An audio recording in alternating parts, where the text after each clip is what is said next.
السلام عليكم ورحمة الله وبركاته. بسم الله نحمده ونستعينه ونؤمن به ونتوكل عليه ونعوذ بالله من شرور أنفسنا ومن سيئات أعمالنا. من يهده الله فلا مضل له ومن يضلله فلا هادي له. نشهد أن لا إله إلا الله وحده لا شريك له ونشهد أن محمدا عبده ورسوله أرسله بالهدى ودين الحق ليظهره على الدين كله ولو كره المشركون. أعوذ بالله من الشيطان الرجيم. بسم الله الرحمن الرحيم. رجال لا تلهيهم تجارة ولا بيع عن ذكر الله وإقام الصلاة وإيتاء الزكاة. رجال لا تلهيهم تجارة ولا بيع عن ذكر الله وإقام الصلاة وإيتاء الزكاة يخافون يوما تتقلب فيه القلوب والأبصار ليجزيهم الله أحسن ما عملوا ويزيدهم من فضله والله يرزق من يشاء بغير حساب. صدق الله العلي العظيم وصدق وبلغ رسوله النبي الكريم. وصل على جميع الأنبياء وآلهم والصحابة الكرام أجمعين. ഏറ്റവും ബഹുമാനാദരവുകൾ നിറഞ്ഞ സയ്യിദന്മാർ, പണ്ഡിതന്മാർ, ഉറൂസ് കമ്മിറ്റി ഭാരവാഹികൾ, നാട്ടിലെ കാരണവന്മാർ, ശബ്ദം ശ്രവിക്കുന്ന ഉമ്മബങ്ങന്മാരെ, വിദ്യാർത്ഥി സുഹൃത്തുക്കളെ, അല്ലാഹു സുബ്ഹാനഹു വ തആല മഹാന്മാരായ ഔലിയാക്കളെ സ്നേഹിച്ച് ഒരുമിച്ച് കൂടിയ നമ്മെ അംബിയാ മുർസലീങ്ങളുടെ കൂടെ, ഔലിയാക്കളുടെ കൂടെ സ്വർഗത്തിൽ ഒരുമിപ്പിച്ച് അല്ലാഹു അനുഗ്രഹിക്കുമാറാകട്ടെ. അതിന് കാരണമാകുന്നൊരു മജ്ലിസായി നമ്മുടെ ഈ മജ്ലിസും നമ്മുടെ സർവ്വ മജ്ലിസുകളും അല്ലാഹു നമ്മിൽ നിന്ന് കബൂൽ ചെയ്തു തരുമാറാകട്ടെ.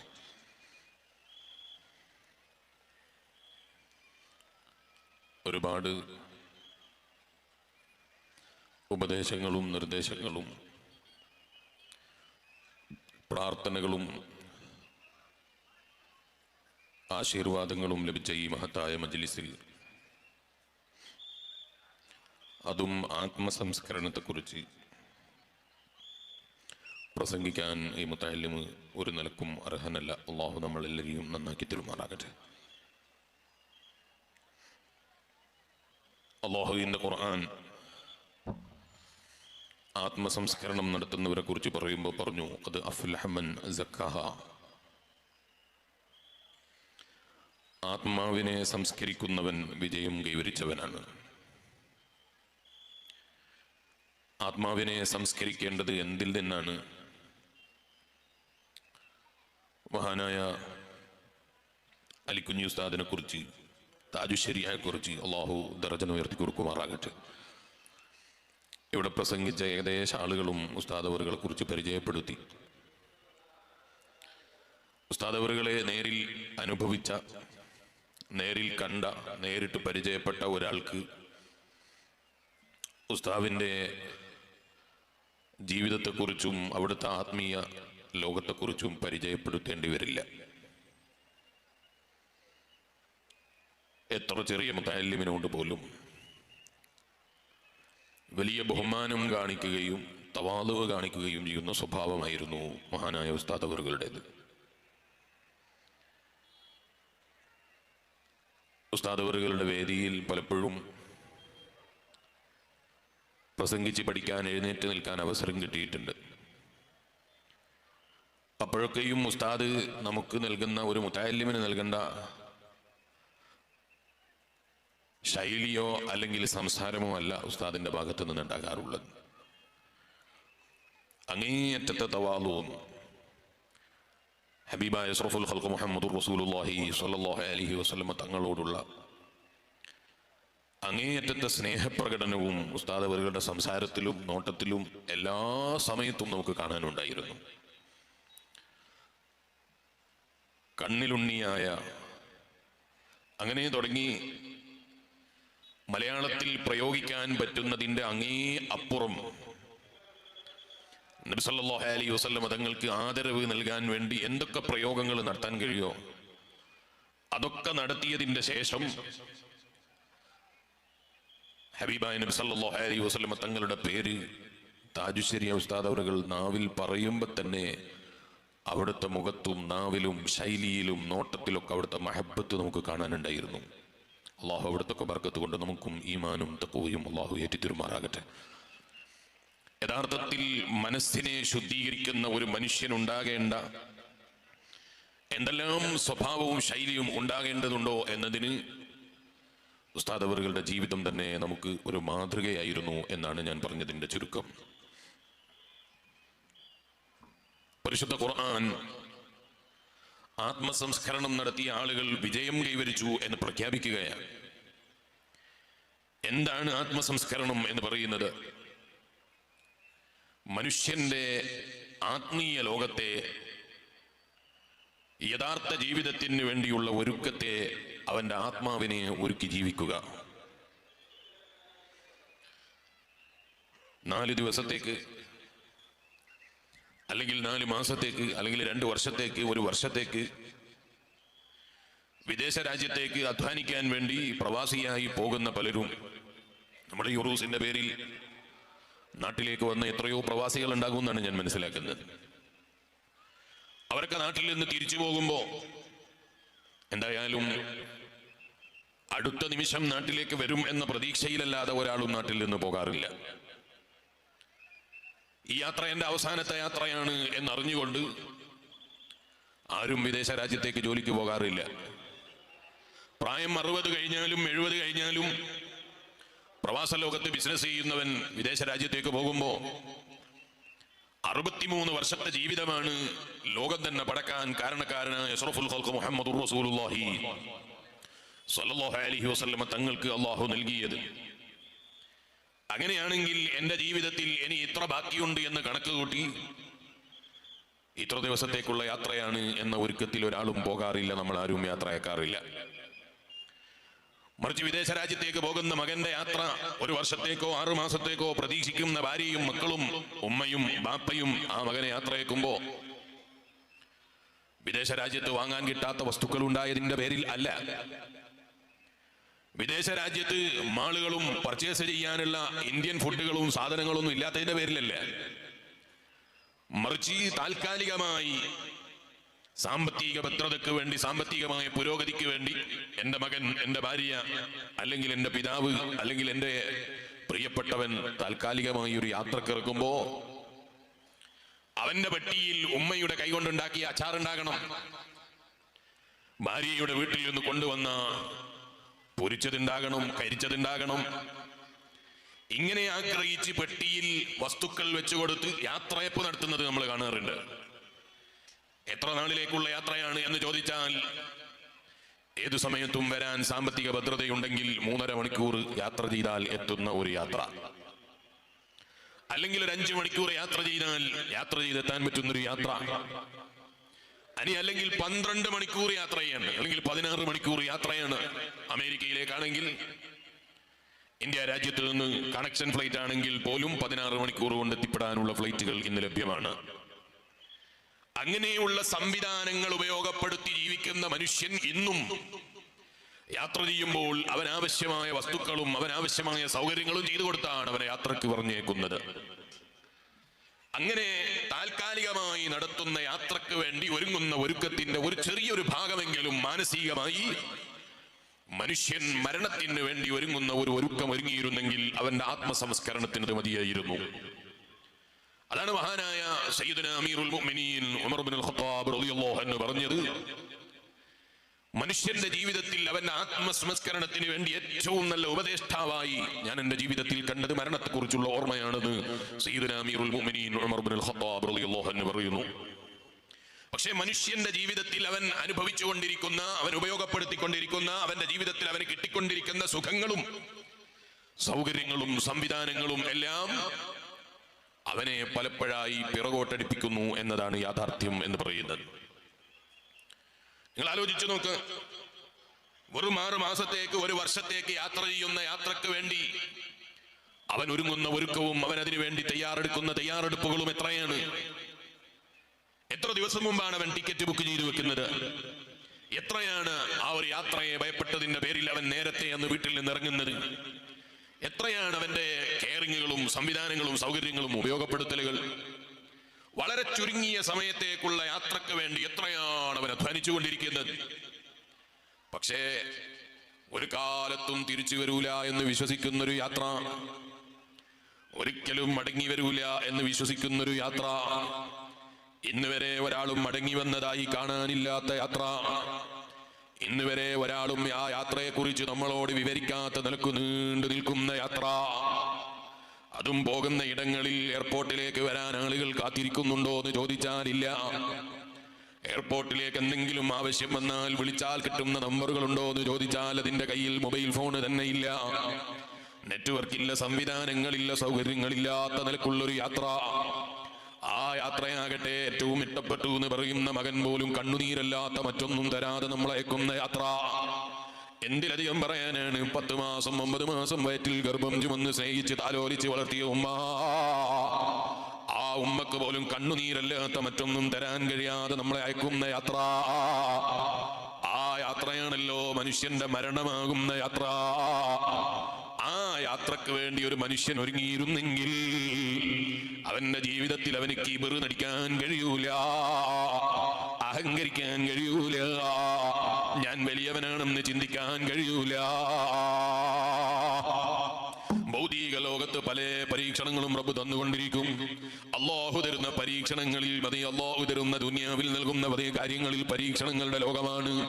അതുകൊണ്ടാണ് മഹാനായ അതേ നബിയുല്ലാഹി യൂസുഫ് അലൈഹിസ്സലാം, മഹാനായ നബിയുല്ലാഹി സുലൈമാൻ അലൈഹിസ്സലാം പോലെയുള്ള പ്രവാചകന്മാർ അവർക്ക് ഭൂമി ലോകത്ത് ലഭിച്ചിരുന്ന സൗകര്യങ്ങളൊക്കെ കിട്ടും അവർ ചിന്തിച്ചതും പറഞ്ഞതും ലിയബ്ലുവനീ അശ്കുറു അം അക്ഫുറു, അല്ലാഹ് ഇതൊക്കെ എനിക്കുള്ള പരീക്ഷയാണല്ലോ.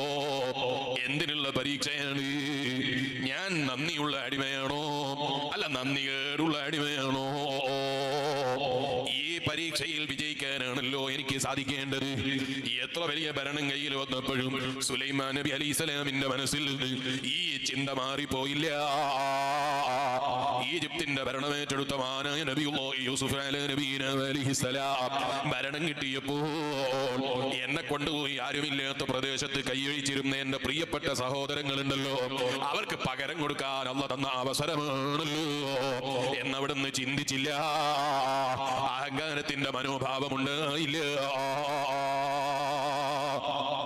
നമ്മളാണെങ്കിലോ ഒരു കമ്മിറ്റിയിൽ തീരുമാനം എടുക്കുമ്പോൾ നമ്മളെല്ലാവരും അഭിപ്രായം പറഞ്ഞിട്ടുണ്ട്. കമ്മിറ്റിയിൽ തീരുമാനമായത് നമ്മൾ പറയാത്തൊരു അഭിപ്രായമായാൽ പിന്നീട് നോക്കുമ്പോൾ നമ്മൾ പറയാത്ത അഭിപ്രായം വേണ്ടതുപോലെ വിജയിച്ചില്ലെങ്കിൽ നമ്മൾ എഴുന്നേറ്റ് പറയും, ഞാൻ അന്ന് തന്നെ പറഞ്ഞിരുന്നു അത് വേണ്ടതുപോലെ വിജയിക്കൂല, ഞാൻ അന്ന് തന്നെ അത് പറഞ്ഞിരുന്നു, ഞാൻ അന്ന് തന്നെ എതിർത്തിരുന്നു, എന്നെ കേൾക്കാത്ത നിങ്ങൾ അനുഭവിച്ചില്ലേ? ഈ ചിന്തയല്ലാതെ നമ്മളെ മനസ്സിൽ വരൂല. ഞാൻ ഒരു വലിയവനാണെന്ന ചിന്തയല്ലാതെ, ഞാനൊരു ഭയങ്കര അഭിപ്രായക്കാരനാണെന്നൊരു ചിന്തയല്ലാതെ നമ്മളെ മനസ്സിൽ വരൂല. റബ്ബ് നമ്മളെ നന്നാക്കി തരട്ടെ. ഇനി അങ്ങനെ ചിന്തിക്കണ്ടെന്ന് കരുതിയാലോ ഇബ്ലീസ് സ്വാഗതം പറയുന്ന ആളോട് പറയും, വയലിന് വന്ന മൊയ്ലിയാരെ വല്ലാതെ അങ്ങ് ബഹുമാനിച്ചേക്കണം. എന്തിനാണ്? മൊയ്ലിയാരെ മനസ്സിലും തോന്നട്ടെ ഞാൻ വന്ന വകയിലാണ് നാള് കൂടിയത്, അയാളെ മനസ്സിലൊന്ന് തോന്നട്ടെ അയാളെ കേൾക്കാനാണ് ഇത്രയും ആളുകൾ വന്നത്. എന്നിട്ടെങ്കിലും ഈ വയല് പറയുന്ന മുസ്ലിയാരൊന്ന് മോശമായി കിട്ടിയാൽ, ഇബ്ലീസിന്റെ ചിന്ത കണ്ടിട്ട് പ്രസംഗിക്കുന്നവന്റെ മനസ്സ് ദോഷമായാൽ, അങ്ങനെ ആത്മസംസ്കരണം നടത്തേണ്ട ഇടങ്ങളിൽ നമ്മൾ ആത്മസംസ്കരണം നടത്തിയില്ലെങ്കിൽ നമ്മൾ പരാജിതർ തന്നെ. റബ്ബ് നമ്മളെ കാത്തി രക്ഷിക്കട്ടെ. ഉദാഹരണങ്ങൾ പറഞ്ഞാൽ പറഞ്ഞാൽ തീരാത്ത ഉദാഹരണങ്ങളുണ്ട്. അതെ, കേട്ടാൽ തീരാത്ത ഉദാഹരണങ്ങളുണ്ട്. ഇബ്ലീസ് പലപ്പോഴും നമ്മളോട് പറയും, ഞാൻ എത്ര വലിയ കഴിവുള്ളവനാണ്, ഞാൻ എത്ര വലിയ ജോറനാ, ഞാനെങ്ങനെ ആയതുകൊണ്ടല്ലേ അങ്ങനെ അവിടെ നടന്നത്, ഞാനെങ്ങാനും ഇല്ലായിരുന്നെങ്കിൽ അവിടെ അങ്ങനെ നടക്കുമായിരുന്നില്ല. എന്നെ സെക്രട്ടറി ആക്കിയപ്പോഴാണ് അങ്ങനെ ജോറായത്, എന്നെ പ്രസിഡന്റ് ആക്കിയപ്പോഴാണ് അതങ്ങ് വലുതായത്, ഞാനങ്ങ് ഏറ്റെടുത്തപ്പോഴാണ് അതങ്ങ് സജീവമായത്. ഓ മോമിനായ മനുഷ്യ, വൽഖദരി ഖൈരിഹി വശർരിഹി മിനല്ലാഹ്. ഏത് ഖൈർ ലോകത്ത് നടക്കുന്നുണ്ടോ, ഏത് ശർറ് ലോകത്ത് സംഭവിക്കുന്നുണ്ടോ, എല്ലാം റബ്ബിന്റെ ഖദറിലാണ്. ഞാനില്ലെങ്കിൽ നടക്കാത്ത ലോകമാണോ ഈ ലോകം എന്ന് പറയുന്നത്? ആണോ? ഞാനില്ലെങ്കിൽ നടക്കാത്ത ലോകമാണോ ഈ ലോകം എന്ന് പറയുന്നത്? അല്ല. നിങ്ങൾ ആരെങ്കിലും ഇല്ലെങ്കിൽ നടക്കാത്ത ലോകമാണോ ഈ ലോകം എന്ന് പറയുന്നത്? ഒരിക്കലും അല്ലേ അല്ല. അല്ലേ? നിങ്ങൾ ആലോചിച്ച് നോക്ക്, എന്തെല്ലാം സാധനങ്ങളുണ്ട്. ഞാൻ ഇന്ന് ഇവിടെ വരുമ്പോ സിറാജിൽ നിന്ന് ഇറങ്ങാൻ നിൽക്കുമ്പോൾ ഒരാൾ വന്നു. അങ്ങനെയാണ് ഇറങ്ങാൻ നിൽക്കുമ്പോൾ ചിലപ്പോൾ ചില ആളുകൾ വന്നൊരു പരീക്ഷണം ഉണ്ടാവും. അവരെ സ്വീകരിക്കുന്നുണ്ടോ നോക്കാനുള്ള പരീക്ഷണം ഉണ്ടാവും, അവർ പരിഗണിക്കുന്നുണ്ടോ എന്നുള്ള പരീക്ഷണം ഉണ്ടാവും, അതിൻ്റെ ഇടയിൽ ട്രെയിൻ പോകുന്നുള്ള പരീക്ഷണം ഉണ്ടാവും. അങ്ങനെ ഇറങ്ങാൻ നിൽക്കുമ്പോൾ ഒരാൾ കയറി വന്നു. അയാൾ വന്നിട്ട് എന്നോട് പറയാണ്, ഞാൻ പുതിയൊരു ബ്രാൻഡ് തുടങ്ങിയിട്ടുണ്ട്, ആ ബ്രാൻഡിന്റെ വിജയത്തിന് വേണ്ടി നിങ്ങളോടൊന്ന് പറഞ്ഞ് സമ്മതം വാങ്ങാൻ വേണ്ടി വന്നതാണ്. ഞാൻ ഭയങ്കര സമ്മതം കൊടുക്കാൻ അറിയുന്ന ആളായതുകൊണ്ടാണെന്ന് വിശ്വസിക്കരുത്. മറിച്ച് അയാൾ വന്നത് സിറാജുൽ ഹുദയിൽ വന്നിട്ട് അങ്ങനെ ഒന്ന് പറയാൻ ഒരാളെ കിട്ടണമല്ലോ, ബാപ്പനെ കിട്ടാത്തത് കൊണ്ട് എൻ്റെ അടുക്കലേക്ക് വന്നതാണ്, അല്ലാതെ ഞാനിത് കേൾക്കാൻ വലിയ ബഹുമാനമുള്ള ആളായതുകൊണ്ടല്ല. പറയേണ്ടിടങ്ങളിലാണ് പറയേണ്ടത്. എനിക്കത് കേൾക്കാൻ പോലും അർഹതയില്ല. അല്ലാഹു അദ്ദേഹത്തിന് ബർക്കത്ത് കൊടുക്കട്ടെ. അതേ സ്ഥാനത്ത് മുസ്ലിമെ നമ്മൾ ചിന്തിക്കണം. അയാൾ പറയാണ്, ഞാനൊരു ബ്രാൻഡ് തുടങ്ങിയിട്ടുണ്ട്, അതൊന്ന് വിജയിച്ച് കിട്ടാൻ വേണ്ടി ചെയ്യണം. ഞാൻ ഇങ്ങനെ ചിന്തിച്ചു, ലോകത്ത് എന്തെല്ലാം ബ്രാൻഡുകളുണ്ട് അല്ലേ? ഏതൊക്കെ ബ്രാൻഡുകളുണ്ട്? രാജാക്കന്മാർ ഉപയോഗിക്കുന്ന ബ്രാൻഡുകളുണ്ട്. സംഗതി രാജാക്കന്മാർ ഉപയോഗിക്കുന്ന ബ്രാൻഡാണ്. പക്ഷേ സാധാരണക്കാരൻ ഉപയോഗിക്കുന്ന ബ്രാൻഡിന്റെ പതിവ് വലുപ്പം ഒരിക്കലും ആ കമ്പനിക്ക് ഉയരാൻ സാധിച്ചില്ല. അല്ലേ? നിങ്ങൾ ആലോചിച്ച് നോക്ക്, രാജാക്കന്മാർ ഉപയോഗിക്കുന്ന സാധനമാണ്, പക്ഷേ നാട്ടുകാർക്ക് വിൽക്കുന്ന അത്ര ആ കമ്പനിക്ക് വിൽക്കാൻ കഴിയോ? കാരണം രാജാക്കന്മാർ എന്ന് പറയുന്ന ലോകത്ത് എത്ര ഉണ്ടാവും, അത്രയല്ലേ ഉണ്ടാവുള്ളൂ. അതേ സ്ഥാനത്ത് സാധാരണക്കാരായ ജനങ്ങൾ ഉപയോഗിക്കുന്ന ബ്രാൻഡ് എത്ര ആളുകൾ വാങ്ങാനുണ്ടാകും? അപ്പൊ ആ സാധാരണക്കാർ വാങ്ങുന്ന ബ്രാൻഡുകൾക്കാണ് കൂടുതൽ കച്ചവടം നടക്കുന്നത്, കൂടുതലായി വസ്തുക്കൾ വിൽക്കാൻ കഴിയുന്നത്, കൂടുതലായി ജനങ്ങളിലേക്ക് എത്തിക്കാൻ കഴിയുന്നത്. ഇയാൾ പറയാണ് എന്നോട്, ഞാനൊരു സാധാരണക്കാരായ ആളുകൾക്കുള്ള ബ്രാൻഡ് തുടങ്ങാനാണ് വന്നത്. എന്തിനാ സാധാരണക്കാരായ ആളുകൾ നിങ്ങൾ ഫോക്കസ് ചെയ്യുന്നത്? അപ്പൊ ഇയാൾ പറയാണ്, സാധാരണക്കാരായ ആളുകളാണ് ലോകത്ത് കൂടുതലുള്ളത്, അവരെ ഫോക്കസ് ചെയ്താലാണ് കൂടുതൽ കച്ചവടം കിട്ടുന്നത്. എല്ലാം റബ്ബിന്റെ തീരുമാനം തന്നെ. എന്നാൽ രാജാക്കന്മാർക്ക് വിറ്റവൻ എന്തെങ്കിലും നട്ടമാണ് എന്ന് തോന്നിയിരുന്നെങ്കിൽ അവൻ ആ കച്ചവടം നിർത്തിവെക്കുമായിരുന്നു. പക്ഷെ അവനെ നിർത്തിവെച്ചില്ല. എന്തുകൊണ്ട് നിർത്തിവെച്ചില്ല? അവനിക്കത് അവിടെ നിൽക്കുന്ന കിട്ടുന്ന ലാഭത്തെ പരിശോധിച്ചു നോക്കിയാൽ ചിലപ്പോൾ സാധാരണക്കാരന് 1000 വിറ്റാൽ കിട്ടുന്നത് ഒരൊറ്റ രാജാവിന് ഒരു കാരക്കഷ്ണം വിറ്റാൽ ചിലപ്പോൾ അവന് കിട്ടാനത് കാരണമാകും. കാരണം അയാൾ ചിലപ്പം പ്രൈസ് നോക്കൂല, അയാൾ അതിന്റെ വില നോക്കൂല, അതിന്റെ അതേ കമ്മീഷൻ നോക്കൂല, അതിന്റെ പിറകിൽ ആരാണ് എന്ന് നോക്കൂല. അയാൾക്ക് ഇഷ്ടപ്പെട്ടാൽ അയാൾക്ക് തോന്നുന്ന പൈസ കൊടുത്ത അയാൾ വാങ്ങും. അതുകൊണ്ട് തന്നെ ഒരൊറ്റൊന്ന് വിറ്റാൽ അത് മതിയാകും. ഇങ്ങനെ ലോകത്ത് നമ്മൾ പരിശോധന നടത്തി നോക്കിയാൽ ലോകത്തിന്റെ റബ്ബിന്റെ സൃഷ്ടിപ്പ് അത്ഭുതം തന്നെ. അല്ലേ? എല്ലാവരും ഇഷ്ടം ഒരുപോലെയാണോ? ആണോ? എല്ലാവരും ഇഷ്ടം ഒരുപോലെയാണോ? ഒരിക്കലും അല്ല. ഈ സദസ്സിൽ വന്ന് ഒരുമിച്ച് കൂടി ആളുകൾ എത്ര ആളുകളുണ്ട്? ഈ സദസ്സിലിരിക്കുന്ന ആളുകൾ എല്ലാവരുടെയും ഇഷ്ടം ഒരുപോലെയാണോ? അല്ല. എല്ലാവരുടെയും ഇഷ്ടം ഒരുപോലെയാക്കാൻ എനിക്ക് കഴിയുമോ? ഇല്ല. നിങ്ങൾക്ക് കഴിയുമോ? ഇല്ല. ഒരാൾക്കും കഴിയൂല എന്നാ ഞാൻ പറയുന്നത്. കഴിയുന്ന ഒരാളുണ്ട്, അത് ലോകത്തിന്റെ മുഴുവനും അധിപനായ അല്ലാഹ്. പക്ഷെ ആ റബ്ബ് ഈ ലോകത്തെ നിശ്ചയിച്ചിരിക്കുന്നത് അങ്ങനെയല്ല. ആനായ നെല്ലിക്കുത്ത് ഉസ്താദ് അല്ലാഹുവേ ദർജന നീ ഉയർത്തി കൊടുക്കണേ അല്ലാഹ്. ഉസ്താദ് അവர்கள் പറഞ്ഞതായി എന്റെ ഉസ്താദുമാര് പറയുന്നത് ഞാൻ കേട്ടിട്ടുണ്ട്. ഉസ്താദ് അവர்கள் ക്ലാസ്സിൽ പറയുമായിരുന്നത്രേ, 100 തലയുണ്ടെങ്കിൽ 101 അഭിപ്രായമെങ്കിലും ചുരുങ്ങിയതുണ്ടാകണം. 100 അഭിപ്രായത്തിനേക്കാൾ കുറഞ്ഞ അഭിപ്രായം ഉണ്ടാകൂല. എന്താ കാരണം? നിങ്ങൾ ഈ സാസിലോട് അഭിപ്രായം ചോദിച്ചു നോക്ക്. കുറേ ആൾ അഭിപ്രായം പറയും. 4 ദിവസം കഴിഞ്ഞിട്ട് ഈ അഭിപ്രായം പറഞ്ഞവരോട് ഒന്നുകൂടി അഭിപ്രായം ചോദിച്ചു നോക്ക്. അന്നത്തെ അഭിപ്രായം ആവൂല. കഴിഞ്ഞ ദിവസം പറഞ്ഞ അഭിപ്രായം ആകൂല ഇപ്പോഴത്തെ അഭിപ്രായം ആവോ? ഇല്ല. 4 ദിവസം കഴിഞ്ഞപ്പോ ആ 4 ദിവസത്തെ എക്സ്പീരിയൻസിൽ അയാൾ പുതിയത് കണ്ടുപിടിച്ചു. അപ്പൊ പഴയത് അയാൾ തീരുമാനം മാറ്റി. അല്ലേ? അങ്ങനെ കാണില്ലേ നിങ്ങള്? അഭിപ്രായങ്ങൾ നമ്മൾ ഭയങ്കര ജോറായിട്ട് പറയും. 4 ദിവസം കഴിയുമ്പോഴേക്ക് ആ അഭിപ്രായത്തിന്റെ ചാർജ് തീർന്നു പോകും. പിന്നെ പുതിയ അഭിപ്രായമാണ് നമുക്ക് പറയാനുള്ളത്. പഴയത് ശരിയാകൂല എന്ന് നമുക്ക് തന്നെ തോന്നുകയാണ്. അല്ലേ? അത് പറഞ്ഞാൽ വളരെ പെട്ടെന്ന് മനസ്സിലാകും. ഇപ്പൊ ഈ സദസ്സിൽ തന്നെ എത്ര ആളുകളുണ്ട്? 30 വയസ്സായ ആളുകളുണ്ട്, 40 ആയതുണ്ട്, അല്ലെ 50 ആയതുണ്ട്, 60 ഉണ്ട്. അല്ലാഹു എല്ലാവർക്കും അവന്റെ പൊരുത്തത്തിൽ ദീർഘായുസ്സും ആഫിയത്തും തരട്ടെ. നിങ്ങൾ ആലോചിച്ച് നോക്ക്, കുട്ടിക്കാലത്തുള്ള ഒരു ഫോട്ടോ കാണിച്ചു തന്നാൽ എങ്ങനെ ഉണ്ടാവും? പഴയ കാലത്തുള്ള ഒരു ഫോട്ടോ കാണിച്ചു തന്നാൽ എങ്ങനെ ഉണ്ടാവും? നമ്മൾ പെട്ടെന്ന് പറയും, അതായിരിക്കും കാണിക്കണ്ടേ, എന്റെ ഫോട്ടോ ആരോടും പറയണ്ട. അത് ഫോട്ടോ കാണിക്കൽ വലിയ ബഹുമാനാണെന്ന് ഞാൻ പറഞ്ഞതിന് അർത്ഥമില്ല കേട്ടോ. ഞാൻ ഒരു ഉദാഹരണം പറഞ്ഞതാണ്. ഫോട്ടോ കാണിച്ചു കൊടുത്തിട്ട് പഴയ കാലത്തുള്ള ഫോട്ടോ കാണിച്ചാൽ പറയും അതായിരിക്കും കാണിച്ചു കൊടുക്കേണ്ട, അതവിടെ നിൽക്കട്ടെ എന്ന് പറയും. എന്താ കാരണം? അന്ന് ഫോട്ടോ എടുക്കുമ്പോ ഇങ്ങനത്തെ കോലത്തിലൊന്നും എന്റെ ഫോട്ടോ എടുക്കണ്ടെന്ന് വിചാരിച്ചിട്ടായിരുന്നോ നിന്നത്? അല്ല, അന്ന് ഭയങ്കര ചോറിലാണ് നിന്നത്. എല്ലാവരും എടുക്കട്ടെ, എല്ലാവരും നോക്കട്ടെ, നല്ല ഫോട്ടോ എടുത്ത് കഴിഞ്ഞിട്ട് ഓരോ ക്യാമറയിൽ നോക്കിയിട്ട് നല്ല ചോർക്കുണ്ട്, നല്ല കുഴപ്പമില്ല, അടിപൊളിയായി എന്നൊക്കെ പറഞ്ഞ അതേ ഫോട്ടോ തന്നെ ഒരു 10 കൊല്ലം കഴിഞ്ഞിട്ട് നമ്മൾക്ക് വന്ന് ഒരാൾ കാണിച്ചു തരുമ്പോൾ നമ്മൾ പറയുന്നത് ആർക്കും കാണിച്ചു കൊടുക്കണ്ട. അന്നത്തെ ജീവിത ശൈലിയും അന്നത്തെ നമ്മുടെ ജീവിതത്തിൽ ഉണ്ടായിരുന്ന സ്വഭാവവും അന്നത്തെ നമ്മുടെ ശൈലിയും സംസാരവും അന്നല്ല ഇന്നത്തെ ശൈലി എന്ന് പറയുന്നത്. അന്ന് ചിലപ്പോൾ നമ്മൾ ധരിച്ചിരുന്ന കുപ്പായത്തിന്റെ കോളറ വലുതായിരിക്കും, അന്ന് നമുക്ക് ഭയങ്കര ഇഷ്ടമായിരിക്കും. ഇപ്പൊ കോളറ തന്നെ ചിലപ്പോൾ ഉണ്ടാവില്ല. ഇപ്പൊ അതൊക്കെ മാറിപ്പോയി, കോളറൊക്കെ മാറി, ഇപ്പൊ നമ്മളെ ആള് മാറി മാറി ചേഞ്ച് ആയി വന്നു. ഉദാഹരണം പറഞ്ഞതാണ്, അന്ന് ചിലപ്പോൾ നീള കുപ്പായായിരിക്കും, ഇപ്പൊ മുറിയൻ കുപ്പായായിരിക്കും, അല്ലെങ്കിൽ നേരെ തിരിച്ചിട്ടായിരിക്കും. അന്ന് പേനായിരിക്കും, ഇന്ന് കുപ്പായായിരിക്കും, ഇന്ന് കന്തൂറിയായിരിക്കും. അപ്പൊ അന്നത്തെ വേഷത്തിലേക്ക് നോക്കുമ്പോ ഇന്ന് നമുക്കുള്ള വിലയിരുത്തൽ അന്നത്തെ വേഷമൊന്നും ശരിയില്ല, അന്നത്തെ കോലമൊന്നും ശരിയില്ല, അന്നത്തെ രൂപമൊന്നും ശരിയില്ല, അന്നത്തെ ഭാവമൊന്നും ശരിയില്ല. അന്ന് താടി ഇവിടെ താഴ്ത്തിയിട്ടായിരുന്നു, ഇവിടെ കുറച്ച് പൊന്തിച്ചിട്ടായിരുന്നു, അങ്ങനെയൊന്നും അല്ലായിരുന്നു വേണ്ടത്. ഇപ്പൊ ഇങ്ങനെ തോന്നുകയാണ്. എന്ത് ചെയ്യാനാ? ഫോട്ടോയുടെ അടുത്ത് ഫോട്ടോഗ്രാഫറായിട്ട് കൊണ്ടുപോയി എഡിറ്റ് ചെയ്തോന്ന് ചോദിക്കാന്നല്ലാതെ ഒരിക്കലും ആ ഫോട്ടോ നമുക്ക് മാറ്റാൻ കഴിയില്ലല്ലോ. അന്നത്തെ അഭിപ്രായത്തിൽ നമ്മൾ ഭയങ്കര ജോറനായിരുന്നു. 4 ദിവസം കഴിയുമ്പോഴേക്ക് നമുക്ക് തന്നെ തോന്നി അന്നത്തെ ദിവസം വലിയ വേണ്ട പോലെ ആയിട്ടില്ല. മനുഷ്യ, ഇത് തന്നെയാണ് മനുഷ്യന്റെ ജീവിതത്തിന്റെ അവസാനം വരെ മനുഷ്യന് പറയാനുള്ളത്. അല്ലാഹ് മരിക്കുന്ന സമയത്ത് ഈമാൻ സലാമത്തായി മരിച്ചു സ്വർഗം കണ്ട് മരിക്കുന്ന സ്വാലിഹീങ്ങളിൽ നീ ഞങ്ങളെ പെടുത്തി അനുഗ്രഹിക്കണേ അല്ലാഹ്. ഹബീബ് അഷ്റഫുൽ ഖൽഖ് മുഹമ്മദുർ റസൂലുള്ളാഹി സ്വല്ലല്ലാഹു അലൈഹി വസല്ലം തങ്ങളുടെ ദുആ, അല്ലാഹുമ്മ സബ്ബിത് ഖൽബി, എന്റെ ഹൃദയത്തിന് നീ നിലനിൽപ്പ് നൽകണേ അല്ലാഹ്, എന്റെ ഹൃദയത്തിനെ നീ സ്ഥിരപ്പെടുത്തണേ അല്ലാഹ്. അലാ ദീനിക്കൽ മുസ്തഖീം, അല്ലാഹ് എന്റെ ദീനിന്റെ മേൽ നീ എന്നെ എന്നും അടിയുറച്ച് നിർത്തണേ അല്ലാഹ്. ആരെ ദുആയാണ് ലോകത്ത് ഈമാനിന്റെ വെളിച്ചം തതേ പകർന്നു നൽകാൻ വേണ്ടി അല്ലാഹ് തെരഞ്ഞെടുത്ത അവസാനത്തെ പ്രവാചകൻ. എല്ലാ പ്രവാചകന്മാരുടെയും എല്ലാ അമ്പിയാക്കളുടെയും എല്ലാ മുർസലീങ്ങളുടെയും എല്ലാ മലായികത്തിന്റെയും എല്ലാ സൃഷ്ടികളുടെയും നേതാവാണല്ലോ അഷ്റഫുൽ വറാ മുഹമ്മദുർ റസൂലുള്ളാഹി സല്ലല്ലാഹു അലൈഹി വസല്ലം. ആ നബി സല്ലല്ലാഹു അലൈഹി വസല്ലം തങ്ങളുടെ ദുആയാണ് ഞാൻ പറഞ്ഞത്. അല്ലാഹ് എന്റെ ഹൃദയത്തിനെ നീ നിലനിർത്തി തരണേ അല്ലാഹ്. മനുഷ്യന്റെ മനസ്സ് എന്ന് പറഞ്ഞാൽ അത് ഖൽബാൻ, മറഞ്ഞുകൊണ്ടിരിക്കുന്നതാണ്, മാറിക്കൊണ്ടിരിക്കുന്നതാണ്. അങ്ങനെ ആയാലേ ലോകത്തിന് നിലനിൽപ്പുണ്ടാകുള്ളൂ, അല്ലേ? ഏതെങ്കിലും ഒരു ബ്രാൻഡ് കാണുമ്പോൾ നമ്മൾ അതിന്റെ ആളാവും. കുറച്ചു കാലം കഴിഞ്ഞപ്പോൾ അതിനേക്കാളും നല്ലൊരു ബ്രാൻഡ് വന്നു കഴിഞ്ഞാൽ പിന്നെ അതിന്റെ ആളാകും. മാറിക്കൊണ്ടേയിരിക്കണം. അല്ലെങ്കിൽ ഒരു ബ്രാൻഡിന്റെ പിന്നാലെ മാത്രം പോയാൽ ഒരു മുതലാളി മാത്രമേ ലോകത്ത് ഉണ്ടാവുകയുള്ളൂ. അങ്ങനെ പറ്റൂല. അതുകൊണ്ട് തന്നെ ഒരു കാലം മാത്രം അവന് നൽകും. അത് കഴിഞ്ഞ് കുറച്ച് കഴിഞ്ഞാൽ പിന്നെ വേറൊരാൾക്ക് നൽകും, അത് കഴിഞ്ഞാൽ പിന്നെ വേറൊരുത്തർ നൽകും. അതിങ്ങനെ മാറിക്കൊണ്ടേയിരിക്കും. എന്തുകൊണ്ട് മാറിക്കൊണ്ടിരിക്കുന്നു? ഹൃദയം എന്ന് പറയുന്നത് മാറിക്കൊണ്ടിരിക്കുന്ന ചിന്താഗതിയുള്ള മനസ്സിനെയാണ് അല്ലാഹു മനുഷ്യന് ഹൃദയമായി നൽകിയിരിക്കുന്നത്. ആ ഖൽബിൽ ഈമാൻ ഒരിക്കലും മാറിപ്പോകാൻ നിർവാഹമില്ല. അതുകൊണ്ട് തന്നെ ഹബീബ് നബി സല്ലല്ലാഹു അലൈഹി വസല്ലം തങ്ങൾ പോലും അല്ലാഹ് എന്നെ ഈമാനിന്റെ മേൽ അടിയുറച്ച് നിലനിർത്തണേ അല്ലാഹ് അത് പ്രാർത്ഥിക്കാൻ വേണ്ടി നമ്മളോട് അതിനെ പഠിപ്പിക്കുകയും ചെയ്തു. മനുഷ്യന്റെ മനസ്സ് എന്ന് പറയുന്നത് മാറിക്കൊണ്ടിരിക്കുന്ന ഹൃദയമാണ്. ആ ഹൃദയത്തിന്റെ ഉള്ളിൽ മാറാതെ സൂക്ഷിക്കേണ്ട ഏറ്റവും വലിയ സ്വത്താണ് മഅരിഫത്തുല്ലാഹ്, ലോകത്തിന്റെ മുഴുവനും അധിപനായ റബ്ബിനെ കുറിച്ചുള്ള അറിവ്.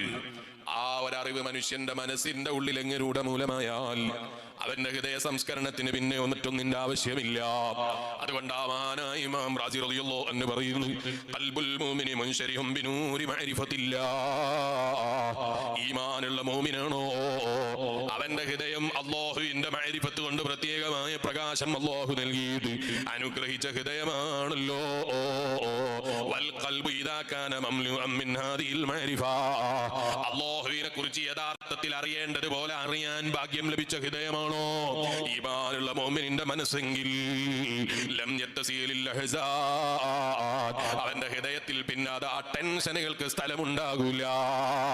ടെൻഷൻ അടിക്കാൻ അവന്റെ ഹൃദയത്തിൽ സ്ഥലമുണ്ടാകൂല. അത് തന്നെയാണ് നമ്മൾ മാനായ താജുശ്ശേരി അലിക്കുഞ്ഞി ഉസ്താദിൽ കണ്ടിരുന്നത്. ഇന്ന് വരെ ഉസ്താദ് അവറുകൾ ചിരിച്ചിട്ടല്ലാതെ ഒരാളെയും അഭിമുഖീകരിക്കുന്നത് കണ്ടിട്ടില്ല. പലപ്പോഴും ഉസ്താദ് അവറുകൾ അടുക്കലേക്ക് ഈ പാവപ്പെട്ട മുതല്ലിമ ചെന്നപ്പോൾ ചിരിച്ചിട്ടല്ലാതെ ഉസ്താദിനെ കണ്ടിട്ടില്ല. പുഞ്ചിരിയോടെ അല്ലാതെ ഉസ്താദ് സ്വീകരിച്ചിട്ടില്ല. കരയുന്ന രംഗം ദുആഇന്റെ മേഖലയിലാണ്. അതുപോലെ ആത്മീയമായ ലോകത്തെത്തുമ്പോൾ കരയുന്നുണ്ടാകാം. ആരെ കാണുമ്പോഴും പുഞ്ചിരിച്ച് സ്വീകരിക്കുന്ന സ്വഭാവമാണ്. എങ്ങനെയാണ് ഇങ്ങനെ പുഞ്ചിരിക്കാൻ കഴിയുന്നത്? ഹൃദയത്തിന്റെ ഉള്ളിൽ ടെൻഷനില്ല, പ്രയാസങ്ങളില്ല, ബുദ്ധിമുട്ടുകളില്ല. നമ്മൾ പറയും മനുഷ്യൻ ഒരുപാട് പുരോഗമിച്ചിട്ടുണ്ട്, എന്നിട്ട് എന്താ നേടിയത്? മനുഷ്യൻ ഒരുപാട് പുരോഗമിച്ചിട്ടുണ്ട്. എന്നിട്ട് എന്താ നേടിയത്? വൈഫൈ കബറിൽ കിട്ടിയാൽ കബറിനുള്ള സമയം പോക്കാൻ ഒരു സാധനമാകുമായിരുന്നു എന്ന് ചിലപ്പോൾ തമാശ പറയുന്നുണ്ടാകും. പക്ഷെ ഞാൻ ചോദിക്കട്ടെ, ഈ പറയുന്ന വൈഫൈയും ഈ കുലുമാലാകുന്ന എല്ലാ കുലുമാലും ഉണ്ടായിട്ട് എന്താ മനുഷ്യന് സമ്പാദ്യമായി കിട്ടിയത്? രാത്രിയിൽ കിടന്നുറങ്ങാൻ വേണ്ടി കിടക്കുന്ന സമയത്ത് സ്വന്തം മൊബൈൽ ഫോൺ എടുത്ത് ഇങ്ങനെ നോക്കിയിട്ട് കണ്ണിന്റെ മുന്നിൽ ഇങ്ങനെ ലൈറ്റ് മറിഞ്ഞ് ഇങ്ങനെ വീഴും. ചില ആളുകൾ ആ റിയൽ തോണ്ടിയിട്ട് ഇത് അവസാനത്തതാണ് തോണ്ടിയിട്ട് സ്വബൈന്റെ വാങ്ങ് കൊടുക്കുമ്പോഴാണ് പഠിച്ചോനെ സ്വബൈയായോ എന്നറിയുന്നത്. അങ്ങനെ നേരം വെളുത്ത് സ്വബൈന്റെ ശേഷം നിസ്കരിച്ചിട്ടേ കിടക്കൂന്ന് ഞാൻ വിചാരിക്കുന്നു. അല്ലാഹു നിസ്കരിക്കാത്തവരുടെ കൂട്ടത്തിൽ നമ്മൾ ആരെയും പെടുത്താതിരിക്കട്ടെ. അതിലും വലിയൊരു നാശം പിന്നെ വേറെ പറയാനില്ല. ജീവിതത്തിൽ നിസ്കാരത്തിന്റെ വില അറിയാത്തവനാണോ ഈമാനുള്ള വിശ്വാസിയെ സംബന്ധിച്ചിടത്തോളം? അതേ ഭരണകൂടം ഇസ്ലാമിക ഭരണകൂടമാണെങ്കിൽ ജീവനെ പോലും വില കൽപ്പിക്കാനില്ലാത്തവനാണ്. നിസ്കാരം വില കൽപ്പിക്കാത്തവരെന്നൊരു ഞാൻ വയത് പറയേണ്ടതില്ലല്ലോ. വയലിന് ചില ആളുകൾ വയലിന്റെ സദസ്സിൽ സജീവാണ്, വയലിന്റെ പ്രവർത്തനത്തിൽ സജീവാണ്, ഉറൂസിന് ഓടി നടക്കാൻ റെഡിയാണ്, എല്ലാ പ്രവർത്തനത്തിലും റെഡിയാണ്, വളണ്ടിയർ ആകാൻ റെഡിയാണ്, എത്ര ഭാരമുള്ളതും തലയിലെടുത്തു വെക്കാൻ റെഡിയാണ്, എന്ത് തന്നെ ത്യാഗമേറ്റെടുക്കാനും റെഡിയാണ്, നാട്ടുകാരെ മുന്നിൽ ഏത് പ്രവർത്തിക്കും റെഡിയാണ്. അതേ സ്ഥാനത്ത് ഒരു നേരത്തെ നിസ്കാരത്തിന് വിളിക്കുമ്പോൾ അവിടെ മുന്നിൽ കാണാനില്ല, ജമാഅത്തിനെത്തുന്നതിൽ മുന്നിൽ കാണാനില്ല. നിസ്കാരത്തിന്റെ വില കൽപ്പിക്കുന്ന വിഷയത്തിൽ നോക്കുമ്പോ മുൻപന്തിയിൽ കാണാനില്ല. ഇരിക്കട്ടെ, ഞാനിപ്പോ വിഷയത്തിലേക്ക് കടക്കുന്നില്ല. ജീവിതത്തിൽ ഒരു മോമിനായ മനുഷ്യന് ലഭിക്കേണ്ട ഏറ്റവും വലിയ സൗഭാഗ്യം എന്ന് പറയുന്നത് ഒരൊറ്റ നേരത്തെ നിസ്കാരം ഖളാക്കാതെ നിസ്കരിക്കലാണ് കേട്ടോ. റബ്ബ് നമുക്ക് തൗഫീഖ് നൽകട്ടെ. ഇരിക്കട്ടെ, ഞാൻ പറഞ്ഞു വന്നത് അപ്പൊ സ്വബൈ വരെ മൊബൈൽ ഫോണിൽ കളിച്ചതാണ്. സ്വബൈ കഴിഞ്ഞപ്പോഴാണ് പിന്നെ കിടക്കാൻ സമയം കിട്ടിയത്. സ്വബൈ കഴിഞ്ഞ് കിടന്ന് നോക്കിയപ്പോ അതാ അല്പസമയം കിടന്നു, അല്ലെങ്കിൽ 12 മണി വരെ കിടന്നുറങ്ങി എഴുന്നേറ്റിട്ട് എന്താ അവന് കിട്ടിയത് എന്നറിയോ? ഇന്നലെ രാത്രിയിൽ അവൻ മൊബൈൽ ഫോണിൽ ചെലവഴിച്ച സമയമുണ്ടല്ലോ, അതിന്റെ ഖേദത്തിലാ. ഇന്നത്തെ ക്ഷീണം മുഴുവനും ഇന്നലത്തെ രാത്രിയിലെ ഉറക്കം കുറവാണല്ലോ, ഇന്നലത്തെ രാത്രിയിൽ എന്റെ മൊബൈലിന്റെ ഉപയോഗമാണല്ലോ. ഇങ്ങനെ ടെൻഷൻ തരുന്ന ഒരു സാധനമാണല്ലോ മൊബൈൽ ഫോൺ എന്ന് പറയുന്നത്. ചില ആളുകൾ തൽക്കാലം കിട്ടുന്ന സുഖം കാണുമ്പോ അത് നിലനിൽക്കുന്ന സുഖാണ് എന്ന് കരുതിയിട്ട് അതിലങ്ങ് ലയിച്ചു പോവുകയാണ്.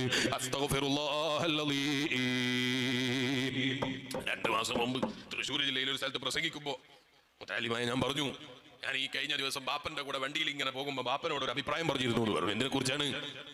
ഇപ്പൊ വരുന്ന പുതിയ തലമുറയിലെ ചില ചെറുപ്പക്കാർ, അവരോട് ചോദിച്ചാൽ അവർക്കൊന്നും പ്രശ്നം പറയാനില്ല, പിന്നെ ടെൻഷൻ ഉണ്ട്. പ്രശ്നം എന്താണെന്ന് പറയാൻ കിട്ടുന്നില്ല. പ്രശ്നമൊന്നുമില്ല, പക്ഷെ എന്തോ ഒരു ടെൻഷൻ കുടുങ്ങിയിരിക്കുന്നു. മനസ്സിന് എന്തോ ഒരു തടസ്സം, എന്തോ ഒരു പ്രയാസം, എവിടെയോ ഒരു മൂടൽ മഞ്ഞ് മനസ്സിനെ പിടികൂടിയിട്ടുണ്ട്. എന്താണെന്ന് ചോദിക്കുമ്പോൾ പറയാൻ പറ്റുന്നില്ല. എവിടെയാണ് തകരാറ്? ഒന്നും തകരാറില്ല. ഏതെങ്കിലും പെണ്ണിന്റെ വലയിൽ പെട്ടുപോയോ? പറയാനില്ല. ഏതെങ്കിലും കാമുകന്റെ വലയിൽ പെട്ടുപോയ പെണ്ണാണോ? പറയാനില്ല. ഏതെങ്കിലും അങ്ങനെയുള്ള മൊബൈൽ ഫോണിനെ എഡിറ്റായിട്ട് എന്തെങ്കിലും തോന്നിവാസം ചെയ്തതിന്റെ പേരിലാണോ? പറയാനില്ല. കാരണം പറയാനില്ല. മനസ്സിനെന്തോ ഒരു കുടുസ് എവിടെയോ സംഭവിച്ചു എന്ന് മുഅ്മിനീങ്ങളായ ചില ആളുകൾ പറയുന്നത് കേൾക്കുമ്പോൾ ഭയങ്കര വേദന തോന്നുന്നു. ഒരു മുഅ്മിനായ മനുഷ്യൻ എവിടെയാണ്? മഹാനായ ഇമാം ഗസാലി റളിയല്ലാഹു അൻഹു പറയുന്നു, ലം യത്തസിലിൽ ഹസാൻ, അല്ലാഹുവിനെ അറിയേണ്ടതുപോലെ അറിയുന്ന മുഅ്മിനാണോ അവന്റെ ഹൃദയത്തിൽ ദുഃഖങ്ങൾക്ക് സ്ഥലമുണ്ടാകൂല. ദുഃഖത്തിന് അവന്റെ ഹൃദയത്തിന്റെ ഉള്ളിൽ സ്ഥാനമുണ്ടാകൂല. അതിനുവേണ്ടി വിശാലത മനസ്സിന്റെ ഉള്ളിൽ കിട്ടൂല. അതിനെന്ത് വേണമെന്നാ ഇമാം റാസി റളിയല്ലാഹു അൻഹു പറയുന്നത്? മുൻശരിയും ബിനൂരി മഅരിഫത്തില്ലാ, അല്ലാഹുവിന്റെ മഅരിഫത്ത് കൊണ്ട് ഹൃദയത്തെ ഒരാൾക്ക് നടക്കാൻ സാധിച്ചാൽ, അല്ലാഹുവിന്റെ മഅരിഫത്ത് കൊണ്ട് റബ്ബിലേക്ക് ഒരു മനുഷ്യനെ എടുക്കാൻ സാധിച്ചാൽ, അവനിക്ക് പിന്നെ ഒരിക്കലും പ്രയാസങ്ങളോ വിഷമങ്ങളോ അവന്റെ ഹൃദയത്തെ പിടികൂടുകയില്ല. എന്ന് പറഞ്ഞാൽ മുസ്ലിയാരെ അയാൾക്ക് രോഗങ്ങൾ ഉണ്ടാകൂല എന്നാണോ? അയാൾക്ക് ക്യാൻസർ വരൂല എന്നാണോ? അയാളെ കിഡ്നി നഷ്ടപ്പെടൂല എന്നാണോ? അയാൾക്ക് ബുദ്ധിമുട്ടുകളൊന്നും ദുനിയാവിൽ പറയാനുള്ളത് ഉണ്ടാകൂല എന്നാണോ? അല്ല. ബുദ്ധിമുട്ടുണ്ടാകൂല എന്നാണോ പറഞ്ഞതിന്റെ അർത്ഥം? അല്ല. രോഗങ്ങൾ ഉണ്ടാകാം, പ്രയാസങ്ങൾ ഉണ്ടാകാം, വിഷമങ്ങൾ ഉണ്ടാകാം. അള്ള ലോകത്തെ ഇഷ്ടപ്പെട്ട ഏറ്റവും വലിയ ഇഷ്ടപ്പെട്ട ദാസന്മാരാണല്ലോ അമ്പിയാ മുർസലീങ്ങൾ. അവർക്ക് ഭൂമിയിൽ ഒരുപാട് പരീക്ഷണങ്ങൾ ഉണ്ടായിട്ടുണ്ട്. ആ പരീക്ഷണങ്ങളാകുന്ന പരീക്ഷണങ്ങൾ മുഴുവൻ ഉണ്ടായിട്ടും അവരെ ഹൃദയത്തിൽ ടെൻഷൻ പറയാനില്ല. മഹാനായ നബിയുല്ലാഹി ഖലീലുല്ലാഹി ഇബ്രാഹിം മക്കളില്ലാതെ എത്രയോ കാലം ദുആ ചെയ്തിട്ട് അല്ലാഹു തആല ഒരു പൊന്നുമോനെ നൽകി. ആ പൊന്നുമോനെ നൽകിയിട്ട് അള്ളാന്റെ തീരുമാനാണ്. എന്താണ് തീരുമാനം എന്നറിയോ? അള്ളാന്റെ തീരുമാനം എന്താണോ? ഇബ്രാഹിം നബി, അതേ മഹാനായ ഇബ്രാഹിം നബി അലൈഹി സ്വലാമിന് സ്വപ്നത്തിലുള്ള ഓർഡറാണ്. എന്താണ് ഓർഡർ? പ്രിയപ്പെട്ട മകനെ അറുക്കണമെന്നാണ് ഓർഡർ. മഹാനായ ഖലീലുല്ലാഹി നബിയുല്ലാഹി ഇബ്രാഹിം അലൈഹി സ്വലാം പ്രിയപ്പെട്ട മകനെ വിളിച്ചിട്ട് മോനോട് പറയാണ്, മോനെ, ഞാൻ ഇന്നലെ കിടന്നുറങ്ങുന്ന സമയത്ത് നിന്നെ അറുക്കാനാണ് സ്വപ്നം കണ്ടത്. ഇന്നി അദ്ബഹുക ഫൻദുർ മാദാ തറാ, നിന്നെ അറുക്കാൻ വേണ്ടി ഞാൻ സ്വപ്നം കണ്ടിട്ടുണ്ടാണ് നിന്റെ അഭിപ്രായം എന്ന് ചോദിക്കുമ്പോ ആ മകന്റെ തിരിച്ചുള്ള ചോദ്യം എന്താണ് എന്നറിയോ? അല്ല വാപ്പ, ഇത്രയും കാലം മക്കളെ കിട്ടാൻ വേണ്ടി ദ്വാരുന്നത് ഇതിനാണോ എന്നാണോ? അല്ല. ഇത്രയും കാലം ദ്വാരന്നിട്ട് പഠിച്ചോ തന്നിട്ട് അവസാനം നിങ്ങൾക്ക് പഠിച്ചോ തന്ന പണിയാണ് ഇത് ഇതാണോ? അല്ല. മറിച്ചോ ആ പ്രിയപ്പെട്ട മകന്റെ മറുപടി എന്തൊരു സന്തുഷ്ടമായ മറുപടിയാണ്. ബാപ്പാ സത്യജിതുനി ഇൻഷാ അല്ലാഹു മിനസ് സാബിരീൻ. അർത്താ നിങ്ങൾക്ക് അറക്കാൻ കഴിയൂല എന്നാണോ? അവിടെ മുഅ്ജിസത്ത് പറയാൻ ഇസ്മാഈൽ നബി അലൈഹിസ്സലാം ഇല്ല, അതേ മുഅ്ജിസത്ത് കാണിക്കാൻ ഇബ്രാഹിം നബി അലൈഹിസ്സലാം ഇല്ല. ഇത് റബ്ബിന്റെ പരീക്ഷണത്തിന്റെ ലോകമാണ്. മെനഞ്ഞാന്ന് ഞാനൊരു വിദ്വാന്റെ പ്രസംഗം കേട്ടു. അവൻ പ്രസംഗത്ത് പറയാണ് അല്ലാഹു തആല കരിഞ്ഞേകിയ മകനെ അറുക്കാൻ വേണ്ടി കൽപ്പിക്കുകയോ? അങ്ങനെ അല്ലാഹ് കൽപ്പിക്കൂല. ഇതൊക്കെ മുസ്ലിയാക്കന്മാരെ വകയിൽ ഉണ്ടാക്കുകയാണ്. ഇതുവരെ ഇയാൾ പറഞ്ഞത് ബുഖാരി ഇമാം വെച്ച് പോയിന്നാണ്, ഇതുവരെ പറഞ്ഞത് തുർമുദി ഇമാം വെച്ച് പോയിന്നാണ്, ഇമാം മാലിക് റളിയല്ലാഹു അൻഹു വെച്ച് പോയിന്നാണ്. അങ്ങനെ പറഞ്ഞവൻ എവിടെ എത്തിയതറിയോ? ആനായി ഇമാം മുആവിയ റളിയല്ലാഹു അൻഹു പേച്ച് പോയിന്ന് പറഞ്ഞു. സഹാബത്തിന്റെ കൂട്ടത്തിൽ പലരും പേച്ച് പോയിന്ന് പറഞ്ഞു. പറഞ്ഞ് അവസാനം പറയാണ് അള്ളാന്റെ ഖുർആൻ പച്ചയായി പറഞ്ഞ ചരിത്രത്തെ ഖുർആനെ മാത്രം മുറുകെ പിടിച്ചിട്ട് ജീവിക്കണമെന്ന് പ്രസംഗിച്ച ഈ വിദ്വാൻ മെനഞ്ഞാന്ന് ഞാൻ കേട്ട പ്രസംഗത്തിൽ ഇവൻ പറയാണ് ഇബ്രാഹിം നബി അലൈഹി സ്വലാമിനോട് അങ്ങനെ അറുക്കാൻ കൽപ്പിച്ചിട്ടില്ല, അള്ളാഹ് അങ്ങനെ ഒരാളെയും അറുക്കാൻ പറഞ്ഞിട്ടില്ല. ഇതൊക്കെ പ്രസംഗിക്കാൻ വരുന്ന മുസ്ലിയാക്കന്മാരെ വകയിലാണ്. അള്ളാന്റെ ഖുർആൻ മുസ്ലിയാക്കന്മാരെ വകയിൽ ഉണ്ടായതാണോ? അള്ളാന്റെ ഖുർആൻ ഏതെങ്കിലും വള്ളിപുള്ളി വ്യത്യാസമുണ്ട്? അങ്ങനെ വ്യത്യാസം മുസ്ലിയാക്കന്മാരെ വരുത്തിയ ഗ്രന്ഥാണ് ഖുർആൻ എന്ന് വിശ്വസിക്കുന്നവനാണോ ഈ വിദ്വാൻ? അങ്ങനെയാണെങ്കിൽ അവനെ ഏത് ഗണത്തിൽ എണ്ണണമെന്ന് ഞാൻ വയത് പറയേണ്ടതില്ലല്ലോ. അവനെ മുസ്ലിമിന്റെ കൂട്ടത്തിൽ എണ്ണണോ? ഖുർആൻ തള്ളി പറഞ്ഞാൽ അവരെ കണ്ണിയിൽ എണ്ണണോ? അല്ല മറ്റേതെങ്കിലും പാർട്ടിക്കാരനായി എണ്ണണോ? ആലോചിച്ചാൽ കിട്ടുന്നതല്ലേ ഉള്ളൂ. മഹാനായ നബിയുല്ലാഹി ഖലീലുല്ലാഹി ഇബ്രാഹിം അലാ നബീനാ അലൈഹിസ്സലാം തങ്ങൾക്കുള്ള പരീക്ഷണമാണ്. എന്താണ് പരീക്ഷണം? പ്രിയപ്പെട്ട മകനെ കൊണ്ടുപോയി അറുക്കണമെന്നാണ്. അറുക്കുന്ന സമയത്ത് അറക്കാൻ കഴിയൂല എന്ന് ഇബ്രാഹിം നബി അലൈഹിസ്സലാമിന് നേരത്തെ അറിയില്ല. ചില ആളുകളുണ്ട്, നിങ്ങൾ വലിയ ഔലിയാക്കൾ ആളുകളാണല്ലോ, എന്നിട്ട് ഔലിയാക്കൊക്കെ പനിക്കുന്നില്ലേ എന്ന് ചോദിക്കുന്ന ചില ആളുകളുണ്ട്. ഡോക്ടർമാർക്ക് പനിക്കലില്ലേ? എന്നിട്ടോ ഡോക്ടർമാരല്ലാതായി പോകലുണ്ടോ? ഡോക്ടർമാര് ചികിത്സ നടത്തും. അവർ ചിലപ്പോൾ ചികിത്സ നടത്തിയാൽ മറ്റുള്ളവന്റെ രോഗം മാറും, ചിലപ്പോൾ സ്വന്തം രോഗം മാറൂല. അല്ലേ? അങ്ങനെയല്ലേ? നിങ്ങൾ കാണില്ലേ ഡോക്ടർമാർ പലർക്കും മരുന്ന് എഴുതി കൊടുക്കും. അവര് മരുന്ന് എഴുതി കൊടുത്തിട്ട് ഒരുപാട് ആളുകൾ രോഗം മാറിയിട്ടുണ്ടാവും, പനി മാറിയിട്ടുണ്ടാവും, ഒക്കെ മാറിയിട്ടുണ്ടാവും. സ്വന്തം തലവേദന വന്നപ്പോൾ ഫീസ് കൊടുക്കണ്ടെന്ന് വിചാരിച്ചിട്ട് സ്വന്തം ഷീട്ടെടുത്ത് എഴുതി മരുന്ന് കൊടുത്തിട്ട് മാറാത്ത ഡോക്ടർമാർ അനുഭവസ്ഥരായിട്ടില്ലേ? എന്തുകൊണ്ട് മാറിയില്ല? മോനെ, നീ ചില ആളുകൾക്ക് മരുന്ന് കൊടുത്തിട്ട് മാറിയില്ലേ? അത് നീ കൊടുത്ത മരുന്നിന്റെ പവറാണ് എന്ന് വിചാരിക്കണ്ട, നീ എഴുതി എഴുത്തിന്റെ പവറാണ് എന്ന് വിചാരിക്കണ്ട. അങ്ങനെയുണ്ടല്ലോ ചിലപ്പം പ്രസംഗിക്കുന്ന കേട്ടിട്ട് ചില ആളുകൾ ഈ പാവപ്പെട്ട മുത്തല്ലിമിന് ഓർമ്മയുണ്ട്, മംഗലാപുരം റെയിൽവേ സ്റ്റേഷനിൽ രാത്രി സമയത്ത് വെസ്റ്റ് കോസ്റ്റിന് വേണ്ടി കയറാൻ വേണ്ടി ഓടുന്ന സമയം ഒരു ചെറുപ്പക്കാരനോടി വന്നിട്ട് പറയാണ് നിങ്ങളെ വയൽ കേട്ടിട്ടാണ് ഞാൻ 3/4 ഒഴിവാക്കിയത്. ഞെരിയാണിക്ക് മേലെയാണ് പാന്റ് എടുക്കേണ്ടത് എന്നു, അതുപോലെ മുട്ടിന്റെ മേലോട്ടാകരുത് എന്നും പ്രസംഗത്തിൽ കേട്ടത് ഞാൻ നിങ്ങളെ പ്രസംഗത്തിലാണ്. അതിന്റെ ശേഷം ഞാൻ പിന്നെ പുതിയ ഇംഗ്ലീഷുകാരൻ നൽകിയ 3/4 എന്നുള്ള പേരുണ്ടല്ലോ, മുറിഞ്ഞ മുട്ടിന്റെ മേലെ കൊടുക്കുന്ന പാന്റ് എടുത്തിട്ട് വലിയ ഇംഗ്ലീഷുകാരനാണ് എന്ന് വിചാരിച്ചിട്ട് റോഡിൽ ഇറങ്ങിയിട്ട് അഭിമാനം കാണിക്കുന്ന പരിപാടി ഉണ്ടല്ലോ, ആ സ്വഭാവം നിർത്തി വെച്ചൊരു നിങ്ങളെ പ്രസംഗം കേട്ടിട്ടാ ഇത് കേൾക്കുമ്പോ എനിക്ക് തോന്നുന്നു ഞാൻ പ്രസംഗിച്ചിട്ട് പഠിച്ചവനെ കുറെ ആളുകൾക്ക് മാറ്റം വന്നല്ലോ, എനിക്കൊരു മാറ്റം എപ്പോഴാണ്? റബ്ബ് നമ്മളെ നന്നാക്കി തരട്ടെ. മാറ്റാൻ നമ്മളെ കൊണ്ട് കഴിയോ? ഇല്ല. എന്നെ തന്നെ മാറ്റാൻ എനിക്ക് കഴിയൂല എന്നാ ഞാൻ പറയുന്നത്. എന്നെ തന്നെ മാറ്റാൻ എനിക്ക് കഴിയൂല, നിങ്ങൾക്ക് നിങ്ങളെ തന്നെ മാറ്റാൻ കഴിയൂല. പിന്നെ അല്ലേ സ്വന്തത്തിൽ തന്നെ മാറ്റാൻ കഴിയാത്തത് മറ്റുള്ളവരെ മാറ്റിയെടുക്കുന്നു? ഒരിക്കലും സാധ്യമേ അല്ല. ചിലപ്പോ നമ്മൾ കാരണങ്ങളായിട്ടുണ്ടാകാം, അതൊക്കെ റബ്ബിന്റെ തീരുമാനങ്ങളാണ്, നമ്മളെ കഴിവ് കൊണ്ട് സാധ്യമേ അല്ല. ആണോ? നമ്മളെ കഴിവ് കൊണ്ട് കഴിയോ? നിങ്ങൾ കാണുന്നില്ലേ മാനസിക അസ്വസ്ഥതയുള്ള ചില ആളുകളോട് പോയി സംസാരിച്ചു നോക്ക്. അവരോട് സംസാരിച്ച് അവർ പറയുന്ന കാരണം കേട്ടാൽ നമുക്ക് തന്നെ തോന്നും ഇത്ര നിസാര വിഷയത്തിന്റെ പേരിലാണോ ഇയാൾ ഈ മാനസിക അസ്വസ്ഥതക്കായിട്ട് ഇങ്ങനെ സമൂഹത്തിന്റെ ഇടയിൽ ആകുന്നത് പഠിച്ചോനെ എന്ന് തോന്നും. നമ്മൾ അയാളോട് വെറുതെ പറയും ഇത്ര നിസാരമായ വിഷയത്തിന് വേണ്ടിയാണോ നിങ്ങൾ ഇങ്ങനെ ടെൻഷൻ അടിക്കുന്നതെന്ന് ചോദിക്കുമ്പോൾ പറയൂ നിനക്കാ ടെൻഷൻ വന്നിട്ടില്ല, എനിക്കല്ലേ ടെൻഷൻ വന്നത്, നിനക്കത് വന്നു നോക്കണം അപ്പോഴേ നിനക്കറിയുള്ളൂ എന്ന് പറയും. എന്തുകൊണ്ട്? അവനിക്ക് നിന്നെ അപേക്ഷിച്ച് ചിലപ്പോൾ അത് നിസാര വിഷയമായിരിക്കും, പക്ഷെ അവന്റെ ഹൃദയത്തിൽ അത് ഉണ്ടാക്കിയാകാതും അത് ചെറുതാകൂല, ചിലപ്പോൾ അത് വളരെ വലുതാണ്. അത് ചിലപ്പോൾ ഡോക്ടർമാർക്ക് തന്നെ മാറ്റാൻ കഴിയൂല. അതുകൊണ്ടല്ലേ കുതിരവട്ടം എന്ന് പറയുന്ന ഒരു സ്ഥലം കേട്ടിട്ടില്ലേ? അതുപോലെയുള്ള സ്ഥലങ്ങൾ കണ്ടിട്ടില്ലേ? ഡോക്ടർമാരെ ചികിത്സിച്ചിട്ടും മരുന്ന് കൊടുത്തിട്ടും മാറാതെ വന്നപ്പോൾ വല്ലാതെ കിടത്തി ചികിത്സിക്കേണ്ട ചികിത്സ വരുന്ന സമയത്ത് കിടത്താൻ ഉപയോഗിക്കുന്ന വഴികളാണ്, തന്ത്രങ്ങളാണ്. എന്നിട്ടും മാറി വരാത്ത ലോകങ്ങളെ നിങ്ങൾ കണ്ടിട്ടില്ലേ? രോഗം മാറ്റുന്നവനല്ലയാ. ഹൃദയത്തിന് ടെൻഷൻ അടിക്കേണ്ട കാര്യം എന്താണ് എന്ന് തീരുമാനിക്കാൻ പോലും നമുക്ക് അവകാശമില്ല. അല്ലേ? നമുക്ക് അവകാശം ഉണ്ടോ? നമുക്ക് ടെൻഷൻ അടിക്കാൻ ഇന്നത് മതി എന്ന് തീരുമാനിക്കാൻ നമുക്ക് അവകാശം ഉണ്ടോ? ഇല്ല. അല്ലാഹു കാത്തു രക്ഷിക്കട്ടെ. ഹൃദയത്തിന്റെ ചെറിയൊരു താളം അങ്ങ് തെറ്റിപ്പോയാൽ ഒരു നിലക്കും പിടിച്ചു വെക്കാൻ കഴിയുന്ന ഒരു ഗുളികയും ലോകത്തില്ല എന്നാണ് ഞാൻ പറയുന്നത്. ഞാൻ മുമ്പ് എവിടെയോ പ്രസംഗിക്കുമ്പോൾ പറഞ്ഞിരുന്നു, ഞാനൊരു ദിവസം തൃശ്ശൂർ ജില്ലയിൽ കുറക്ക് പോകാന്നല്ല, തൃശ്ശൂർ ജില്ലയിൽ നിന്ന് വേല കഴിഞ്ഞ് ഇങ്ങനെ വരുമ്പോൾ, ഞാൻ കുറ്റിയാടി സിറാജിൽ പഠിക്കുന്ന സമയമാണ്. വേല കഴിഞ്ഞ് ഇങ്ങനെ വരികയാണ്, ഒറ്റക്കേ ഉള്ളൂ, ഡ്രൈവർ വണ്ടി ഇങ്ങനെ ഓടിക്കുന്നുണ്ട്. വണ്ടി ഇങ്ങനെ വന്നുകൊണ്ടിരിക്കുമ്പോൾ തൃശ്ശൂർ ടൗണൊക്കെ കഴിഞ്ഞ് ഇങ്ങോട്ട് എത്തിയപ്പോൾ എൻ്റെ ഡ്രൈവർ പെട്ടെന്ന്, അന്ന് വണ്ടി ഓടിച്ചോണ്ടിരിക്കുന്ന ഒരാളെന്നോട് പെട്ടെന്ന് ചോദിച്ചു, ഇപ്പോൾ ആളൊന്നും അല്ലോ, അയാളെ നമുക്ക് പഠിപ്പിക്കണ്ട. ഇങ്ങോട്ടെത്തിയപ്പോൾ ഇയാൾ എന്നോട് ചോദിച്ചു, ആകാശാണോ കറങ്ങുന്നത്, ഭൂമിയാണോ കറങ്ങുന്നത്, സൂര്യനാണോ കറങ്ങുന്നത്? അപ്പൊ എനിക്ക് തോന്നി എന്തോ ഒരു മിസ്റ്റേക്ക് ഉണ്ട്. ഞാൻ പറഞ്ഞു, ഇപ്പൊ സ്റ്റിയറിംഗ് ആ കറങ്ങുന്നത്, മുറുക്കിയാണ് പിടിച്ചു. ഇപ്പൊ ആകാശമല്ല, ഭൂമിയുമല്ല, സൂര്യനുമല്ല, നാട്ടപ്പാതിരിക്കുന്നത് സൂര്യൻ. ഇപ്പൊ കറങ്ങുന്നത് നിന്റെ സ്റ്റിയറിംഗ് ആണ്, അത് മുറുക്കിയോടെ പിടിച്ചോന്നും. എനിക്ക് ഇപ്പൊ അറിയണം എന്ന് പറഞ്ഞ അടിയാണ് സ്റ്റിയറിംഗിന്. അപ്പൊ എനിക്ക് തോന്നി നല്ല ഗൗരവത്തിലാണ്. ഞാൻ അത്ര നിസാര വിഷയങ്ങൾ വലിയ ഗൗരവം ആക്കണ്ട, നിങ്ങൾ വണ്ടിയുടെ സൈഡാക്കി ഞാൻ റെഡിയാക്കി തരാം, കാരണം എന്റെ ജീവന്റെ ശീലം എനിക്ക് ആവശ്യമാണ്. ഇവന്റെ കയ്യിലാണ് സ്റ്റിയറിംഗ് ഉള്ളത്. അങ്ങനെ ഇയാളോട് സോപ്പിട്ടിട്ട് വണ്ടി പതുക്കെ സൈഡാക്കിയിട്ട് ഞാൻ ചോദിച്ചു, ടയർ കണ്ടോ? ആ കണ്ടു. ടയറിന്റെ വീല് കണ്ടോ? ആ കണ്ടു. സ്റ്റിയറിംഗ് കണ്ടോ? ആ കണ്ടു. സ്റ്റിയറിംഗ് ഇങ്ങനെ തിരിക്കുന്നുണ്ടോ? ആ കണ്ടു. അപ്പൊ ഇവിടെ എവിടെയാ തിരിയുന്നത്? ഇവിടെ അല്ലേ തിരിയുന്നത്? ഒരു വണ്ടി കയറിയിരിക്കും, ഞാൻ കാണിച്ചു തരാം. പക്ഷേ ഡ്രൈവിംഗ് സീറ്റിൽ ഇരിക്കാൻ പറ്റില്ല, ബേക്കിലെ സീറ്റിൽ ഇരുന്നാൽ ശരിക്കും കാണാൻ കാണിച്ചു തരുന്നത്. കാരണം മുന്നിലെ സീറ്റിൽ ഇരുന്ന ഇയാൾ സ്റ്റിയറിംഗ് പിടിച്ചാൽ എനിക്ക് തടുക്കാൻ കഴിയില്ല, ഭയങ്കര ആരോഗ്യമുള്ള ആളാ. അങ്ങനെ അയാളെ ബേക്കിലിരുത്തി ഞാൻ വണ്ടി ഓടിച്ചു. ഏകദേശം 10, 50, 60 കിലോമീറ്റർ അയാളെ വീട്ടിൻ്റെ അടുത്തേക്ക് എത്താൻ ഓടണം. ഞാൻ പറഞ്ഞു, മിണ്ടാതിരുന്നാൽ നിങ്ങൾക്ക് ശരിക്കും ഞാൻ കാണിച്ചു തരും, മിണ്ടാതിരുന്നോണം. അങ്ങനെ അയാളെ ഒരു മരുന്നും പറ്റി അവിടെ ഇരുത്തി. അങ്ങനെ അയാളെ വീട്ടിൻ്റെ മുമ്പിൽ എത്തിയിട്ട് ഞാൻ പറഞ്ഞു, വീട്ടിലെ കട്ടിലിൻ്റെ മേലെ പോയി കിടന്നിട്ട് നോക്കുക, ആകാശാണോ കറങ്ങുന്നത്, ഭൂമിയാണോ കറങ്ങുന്നത്? ഇപ്പം എൻ്റെ തടി സലാമത്തായി, ഞാൻ പോവാണ്ടെന്ന് പറഞ്ഞു. ഞാൻ പോയി. ഞാൻ ഇത് വെറുതെ പറയല്ല, എൻ്റെ ഒരു അനുഭവം പറയാണ്. അങ്ങനെ ഈ ഡ്രൈവറെ എനിക്ക് അന്ന് അയച്ചു തന്ന ഒരാളുണ്ട്, ഇടയ്ക്കിടയ്ക്ക് അയാളെ കൂട്ടിലിട്ട് അയച്ചു തന്ന ആളെ വിളിച്ചിട്ട് ഞാൻ ചോദിച്ചു, അല്ല മോനെ, ഞാൻ അയച്ചു തന്ന ഡ്രൈവർ നല്ല ജോറാണല്ലോ, രാത്രി പുറത്തൊക്കെ സൂര്യന്റെ കറക്കം നോക്കിയിട്ട് മനുഷ്യനെ വട്ടം കറക്കി കളഞ്ഞു, ആ ചങ്ങായിക്ക് എന്തോ പ്രശ്നമുണ്ടോ എന്ന് ചോദിച്ചു. അപ്പൊ ഇയാൾ എന്നോട് പറഞ്ഞു, ഒരു കുഴപ്പമില്ല, ഞാനൊന്ന് അന്വേഷിച്ച് നോക്കട്ടെ. അങ്ങനെ ബാപ്പനെ വിളിച്ചപ്പോൾ ബാപ്പ പറഞ്ഞു, ഒരു കുഴപ്പമില്ല, ഇന്ന് രാവിലെ ഗുളിക കുടിക്കാൻ എല്ലാ പറച്ചിലും ഞാൻ പറഞ്ഞിട്ടുണ്ട്, ഓ കുടിക്കാതെയാ വന്നത്, അതുകൊണ്ടായിരിക്കും അങ്ങനെ സംഭവിച്ചത്, പൊരുത്തപ്പെടാൻ വേണ്ടി പറയണമെന്ന് പറഞ്ഞു. ഒരു ഗുളിക ഒരു ദിവസം മിസ്സായി പോയപ്പോൾ ഈ പാവപ്പെട്ട ഞാൻ കറങ്ങിയ കറക്കം എനിക്കേ അറിയുള്ളൂ. എന്റെ തലയോ കറങ്ങിയത്, ആകാശാണോ കറങ്ങിയത്, ഭൂമിയാണോ കറങ്ങിയത്, അന്നത്തെ രാത്രി എനിക്ക് മനസ്സിലായിട്ടില്ല.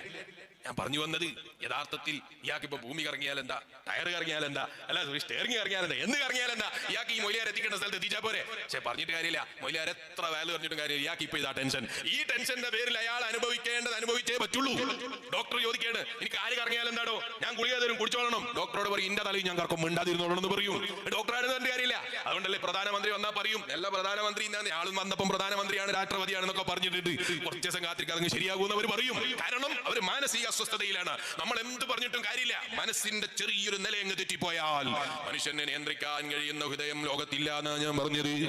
ആരെ ഹൃദയമില്ലാന്ന്? സ്വന്തം മകന്റെ ഹൃദയമില്ല എന്നല്ല, സ്വന്തം ബാപ്പന്റെ ഹൃദയമില്ല എന്നല്ല, സ്വന്തം ഉമ്മാന്റെ ഹൃദയം നിയന്ത്രിക്കാൻ കഴിയൂല എന്നല്ല, അയൽവാസിയുടെ ഹൃദയം നിയന്ത്രിക്കാൻ കഴിയൂല എന്നല്ല, സഹപാഠിയുടെ സഹചാരിയുടെ ഹൃദയം നിയന്ത്രിക്കാൻ കഴിയൂല എന്നല്ല, സ്വന്തം ഹൃദയത്തെ തന്നെ നിയന്ത്രിക്കാൻ മനുഷ്യ എനിക്ക് സാധ്യമല്ല, നിനക്ക് സാധ്യമല്ല.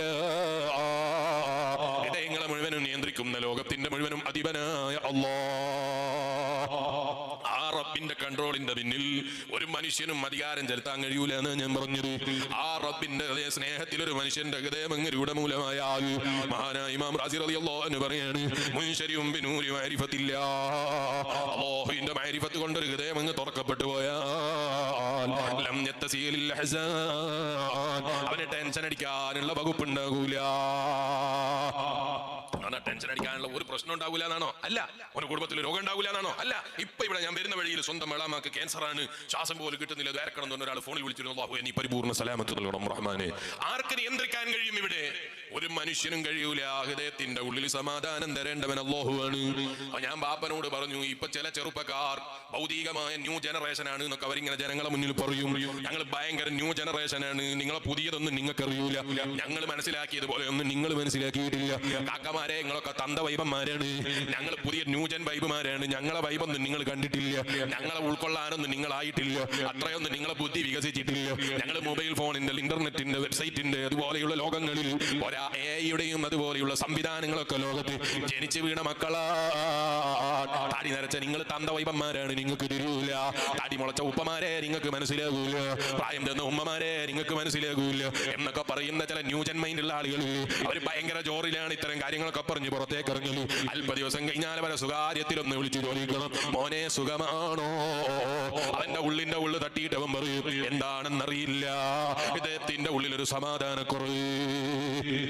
ഞാൻ ഈ കഴിഞ്ഞ കഴിഞ്ഞ ദിവസം ഇസ്താംബൂളിൽ ട്രെയിനിൽ ഇങ്ങനെ യാത്ര ചെയ്യാണ്. അപ്പോഴേതാ ഒരു റഷ്യക്കാരൻ എൻ്റെ അടുത്തേക്ക് വന്നു. എന്നിട്ട് ഇയാൾ എന്നോട് ചോദിച്ചു, നിങ്ങൾ മുസ്ലിം പണ്ഡിതനാണോ? ഞാൻ പറഞ്ഞു, മുസ്ലിം പണ്ഡിതനല്ല, പണ്ഡിതന്മാരെ ഇഷ്ടപ്പെടുന്ന ഒരാളാണ്. അപ്പൊ ഇയാൾ എന്നോട് പറഞ്ഞു, ഞാൻ ഭയങ്കരമായിട്ട് തോന്നിവാസങ്ങളൊക്കെ ചെയ്ത് ജീവിച്ച ഒരാളാണ്, എനിക്ക് മനസ്സിന് സമാധാനം കിട്ടുന്നില്ല, ഇസ്ലാമിൽ വന്ന മനസ്സമാധാനമുണ്ടെന്ന് പലരും പറയുന്നത് കേട്ടിട്ടുണ്ട്, എനിക്ക് ഇസ്ലാമിനെ കുറിച്ച് പരിചയപ്പെടുത്തി തരുമോ? ഞാൻ ഇങ്ങനെ ചിന്തിച്ചു പോയി. അയാൾ വലിയ കമ്പനിയുടെ ഓണറാണ് എന്നാണ് അയാൾ സ്വന്തത്തിൽ പറഞ്ഞത്, എനിക്കറിയില്ല. എന്ത് തന്നെ കമ്പനിയുടെ ഓണറായാലും, എന്ത് തന്നെ ഭൗതികമായ നേട്ടങ്ങൾ കയ്യിൽ പിടിച്ചാലും ഇദ്ദേഹത്തിന്റെ സമാധാനം തരാൻ കഴിയുന്ന കമ്പനികൾ ലോകത്തില്ല, ഇദ്ദേഹത്തിന്റെ സമാധാനം തരാൻ കഴിയുന്ന ബ്രാൻഡുകളില്ല, ഇദ്ദേഹത്തിന്റെ സമാധാനം നിലനിർത്തി തരുന്ന മരുന്നുകളില്ല. ആ ഏറ്റവും വലിയ മരുന്നായി പറയാനെങ്കിലും ലോകത്ത് മനുഷ്യനെ കാണിക്കാറുണ്ടെങ്കിൽ ആ മരുന്നിന്റെ പേര് അള്ളാനെ ഒരാൾക്ക് അറിയേണ്ടത് പോലെ അറിയാൻ കഴിഞ്ഞാൽ അവന്റെ ഹൃദയത്തിൽ പിന്നെ ബേജാറില്ല, ടെൻഷൻ പറയാനില്ല. എന്ത് വിഷമം വന്നാലും ഇന്നാ ലില്ലാഹി വ ഇന്നാ ഇലൈഹി റാജിഊൻ. ഗസയിലെ പിഞ്ചു പൈതലുകൾ ബോംബ് സ്ഫോടനത്തിൽ പൊട്ടിത്തെറിച്ചിട്ട് ആ മക്കളെ വേദനയും പ്രയാസവും കണ്ടനുഭവിച്ച സ്വന്തം ബാപ്പനെ വിളിച്ചിട്ട് മകൻ നഷ്ടപ്പെട്ടു പോയതിനെ കുറിച്ച് എന്താണ് നിങ്ങൾക്ക് പറയാനുള്ളത് എന്ന് ചോദിക്കുമ്പോ മൈക്കിന്റെ മുമ്പിൽ പതറാതെ പറയുന്ന ബാപ്പമാരെ ഈമാൻ കണ്ടില്ലേ നിങ്ങൾ? എന്റെ റബ്ബ് എനിക്ക് സൃഷ്ടിച്ചു തന്ന മോനാണല്ലോ, ആ റബ്ബ് തിരിച്ചെടുത്തതിൽ എനിക്ക് കംപ്ലൈന്റ് പറയാനില്ല, എനിക്ക് വിഷമം പറയാനില്ല. എന്റെ മകനെ എന്റെ റബ്ബ് എനിക്ക് ആഖിറത്തിലേക്ക് അങ്ങനെയാണ് കണക്കാക്കിയതെങ്കിൽ എനിക്കതിൽ കംപ്ലൈന്റ് പറയാനില്ല.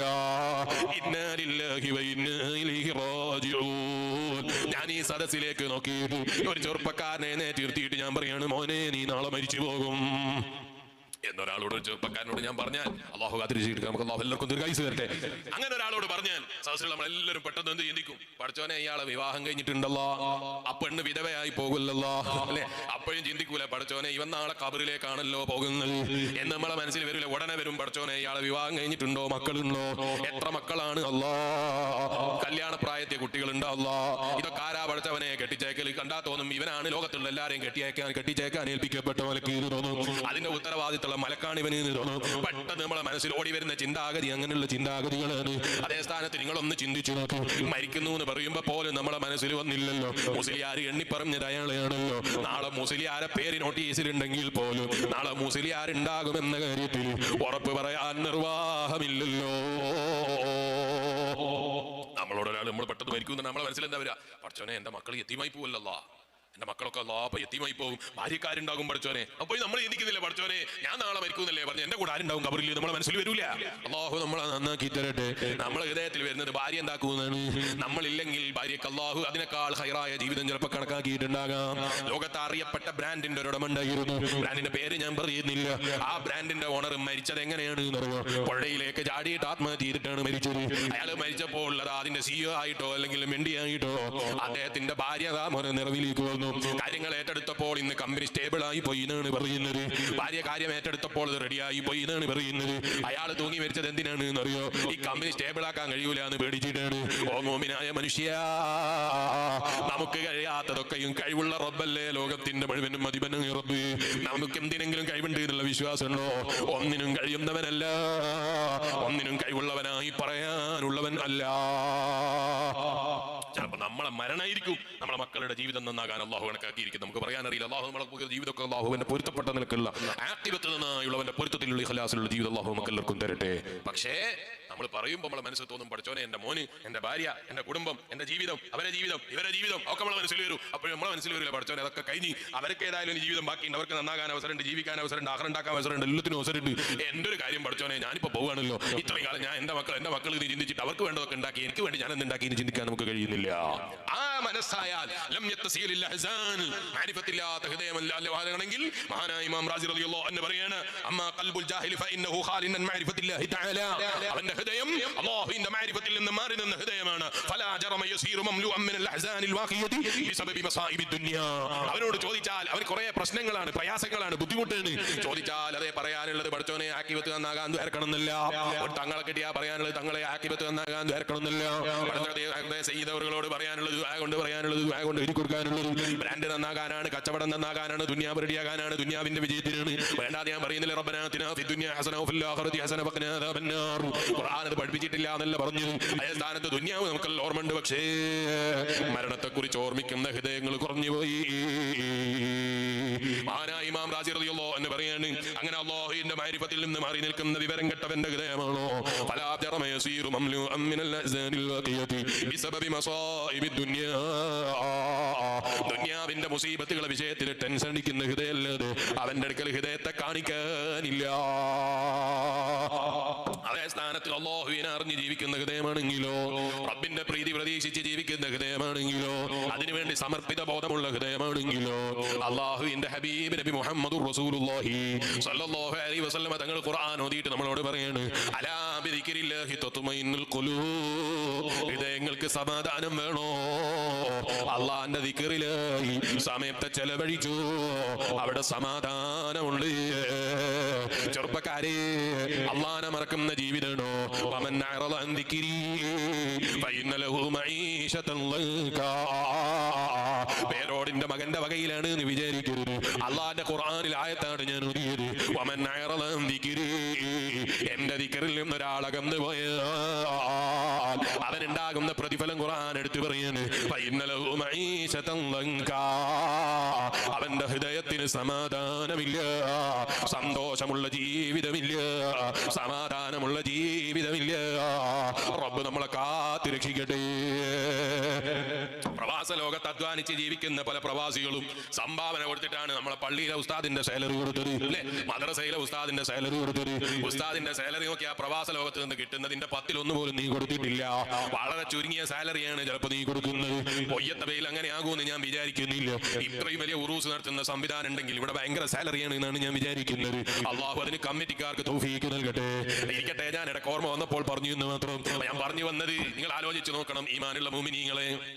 ചില ആൾക്ക് മൊയ്ലിയാമാർക്ക് സാലറി കൊടുക്കുമ്പോൾ ഭയങ്കര ബേജാറാ. നിങ്ങളുടെ നാട്ടിൽ നിന്ന് അങ്ങനെയുള്ള ആളുകൾ ഇല്ലാത്തതുകൊണ്ട് ഞാൻ പറയുന്നില്ല. കാസർഗോഡിൽ തീരെ ഇല്ലാന്നാണ് ഞാൻ വിശ്വസിക്കുന്നത്. അയാൾ പറയാൻ വന്ന മൊയ്ലിയാരെ വല്ലാണ്ട് ബഹുമാനിക്കും, അവർക്ക് വല്ലാണ്ട് പൈസ കൊടുക്കും. നമ്മുടെ നാട്ടിൽ എല്ലാ ഹിദ്മത്തിനും ഉണ്ടാകുന്ന എല്ലാ ദിക്റിനും എല്ലാ നന്മക്കും എല്ലാ നേതൃത്വത്തിനും ഉണ്ടാകുന്ന പള്ളിയിൽ ഉസ്താദ്മാരെ ബഹുമാനിക്കൂല, അവർക്ക് സാലറി കൊടുക്കൂല, അവരെ വേണ്ട പോലെ പരിഗണിക്കൂല. അങ്ങനെ കാസർഗോട്ടുകാരെ അകത്തതുകൊണ്ട് അങ്ങനെയുള്ള ചിന്താഗതി കാസർഗോഡിന് മതിയാകൂല. പക്ഷെ അവരെത്ര സന്തോഷത്തിലാണ് ജീവിക്കുന്നത്. അവർക്ക് എന്തെങ്കിലും ടെൻഷൻ പറയാനുണ്ടോ, എന്തെങ്കിലും ബേജാറ് പറയാനുണ്ടോ? അവർ പറയൂല. അതുകൊണ്ടാണ് ഞാൻ പറഞ്ഞത്, അവരാരും ഇതുവരെ അവർ സേവനം ചെയ്യുന്നവരായതുകൊണ്ട് നിങ്ങൾ 10,000 കൊടുത്താലും വാങ്ങും, 10 ഉറുപ്പ്യ കൊടുത്താലും വാങ്ങും, 200 കൊടുത്താലും വാങ്ങും. അതുകൊണ്ട് തന്നെ അവർ കൈ കിട്ടിയത് എത്ര ഉണ്ട് നോക്കിയിട്ട് അങ്ങനെ ഉണ്ടല്ലോ. ചില ആളുകൾ വയൽ കഴിഞ്ഞ് പോകുമ്പോൾ എണ്ണി നോക്കിയിട്ട്, അല്ല മനുഷ്യ ഇത്രയും വലിയ ഉറൂസ് എടുത്തിട്ട് നിങ്ങൾ കാര്യമായിട്ട് എനിക്ക് തന്നതാണോ എന്ന് ചോദിക്കുന്ന വയലന്മാരില്ലേ? അങ്ങനത്തെ സ്വഭാവം ഒന്നും ഉസ്താദ്മാർ കാണിക്കില്ല. അവർ മാന്യന്മാരായിട്ട് നിങ്ങൾ തരുന്നത് എത്രയാണോ അതിൽ അള്ളാഹു എനിക്ക് ബർക്കത്ത് ചെയ്യുമെന്ന് വിശ്വസിച്ചിട്ട് അള്ളാഹുവിൽ സമർപ്പിച്ച് അവർ ജീവിക്കുന്നത്. അവർക്ക് എന്തെങ്കിലും പ്രയാസം ഉണ്ടോ? ഇല്ല. അവർ നല്ല സന്തോഷത്തിൽ ജീവിക്കുന്നുണ്ട്. എന്തെങ്കിലും ബുദ്ധിമുട്ട് പറയാനുണ്ടോ? ഒരു പ്രയാസമില്ല. അവരോട് ചോദിച്ചോക്കെ, പള്ളിയിൽ വന്ന് നിസ്കരിക്കുമ്പോൾ 4 ആളെ പള്ളിയിൽ ജമാഅത്തിന് ഇമാമത്ത് നിൽക്കുമ്പോൾ അയാളെ കൂടെ നിസ്കരിക്കാൻ ഉണ്ടാവുള്ളൂ. ആ ഉസ്താദിനോട് എന്തെല്ലാം ഉസ്താദെ സ്വന്തം അല്ലേ, റാഹത്താണല്ലേ? അൽഹംദുലില്ലാഹ് വളരെ റാഹത്താണ്, എനിക്ക് ഭയങ്കര ബേജാറാണ്. 4 ആളല്ലേ എനിക്ക് മഹ്മൂമായിട്ട് കിട്ടിയുള്ളൂ. ഈ നാട്ടുകാർ തീർത്ത് നിസ്കരിപ്പിക്കൽ എന്റെ ഉത്തരവാദിത്തമല്ലേ, എനിക്ക് കഴിഞ്ഞില്ലല്ലോ എന്നുള്ള ബേജാറായിരിക്കും വലിയർക്ക്. അയാളോട് ചോദിച്ചു നോക്ക്, അയാളെ മനസ്സിന്റെ ഉള്ളിൽ സ്വബൈന്റെ ജമാഅത്തിന് വന്നിട്ട് എത്ര ആൾ പള്ളിയിൽ ജമാഅത്തിന് വന്നു എന്നുള്ള ബേജാറിലാണ് അയാൾ. പള്ളിക്ക് സെക്രട്ടറി വേറുണ്ട്, പ്രസിഡന്റ് വേറുണ്ട്, ഖജാജി വേറുണ്ട്, എണ്ണിയാ തീരാത്ത കമ്മിറ്റി കയറുണ്ട്. അതിന് എല്ലാ സ്ഥലത്തും കമ്മിറ്റി ഉണ്ടാക്കി വെച്ചിട്ടുണ്ട്. ജമാഅത്ത് കേൾക്കാൻ വേണ്ടി ഒരു കമ്മിറ്റിയില്ല, ഒരാൾ നേതൃത്വത്തിന് കാണില്ല. അപ്പോൾ ഇല്ലാരും പാവം മൊയ്ലിയാർ മാത്രം ഒരു ഉത്തരവാദിത്തമായിട്ട് ഇങ്ങനെ നിർവഹിക്കുകയാണ്. ജമാഅത്തിന് ആളില്ലാതെ ഇയാൾ വല്ലാതെ ബേജാറാണ്. ഇങ്ങനെയായാൽ നമ്മളെ ഉറൂസ് കൊണ്ടെന്ത് ഫലമാണ്? ഇങ്ങനെയായാൽ നമ്മളെ വയത് കൊണ്ടെന്ത് ഫലമാണ്? ഇങ്ങനെയായാൽ നമ്മളെ നാട്ടിൽ നടക്കുന്ന ഇത്തരം നന്മകൾ കൊണ്ടെന്ത് ഫലമാണ്? ഉറൂസ് കിടന്ന അന്നത്തെ ദിവസം ജമാഅത്തിന് തീരെ ആളില്ല. ഉറൂസ് കിടന്ന അന്നത്തെ സ്വബൈന്റെ ജമാഅത്തില്ല. വയത് പറഞ്ഞ മുസ്ലിയാരാകട്ടെ നേരം വൈകി എന്നുള്ളതിന്റെ പേരിൽ അയാൾക്കും ജമാഅത്തില്ല. ഇങ്ങനെയായാൽ മനസ്സിന്റെ ഉള്ളിൽ സമാധാനമുണ്ടോ?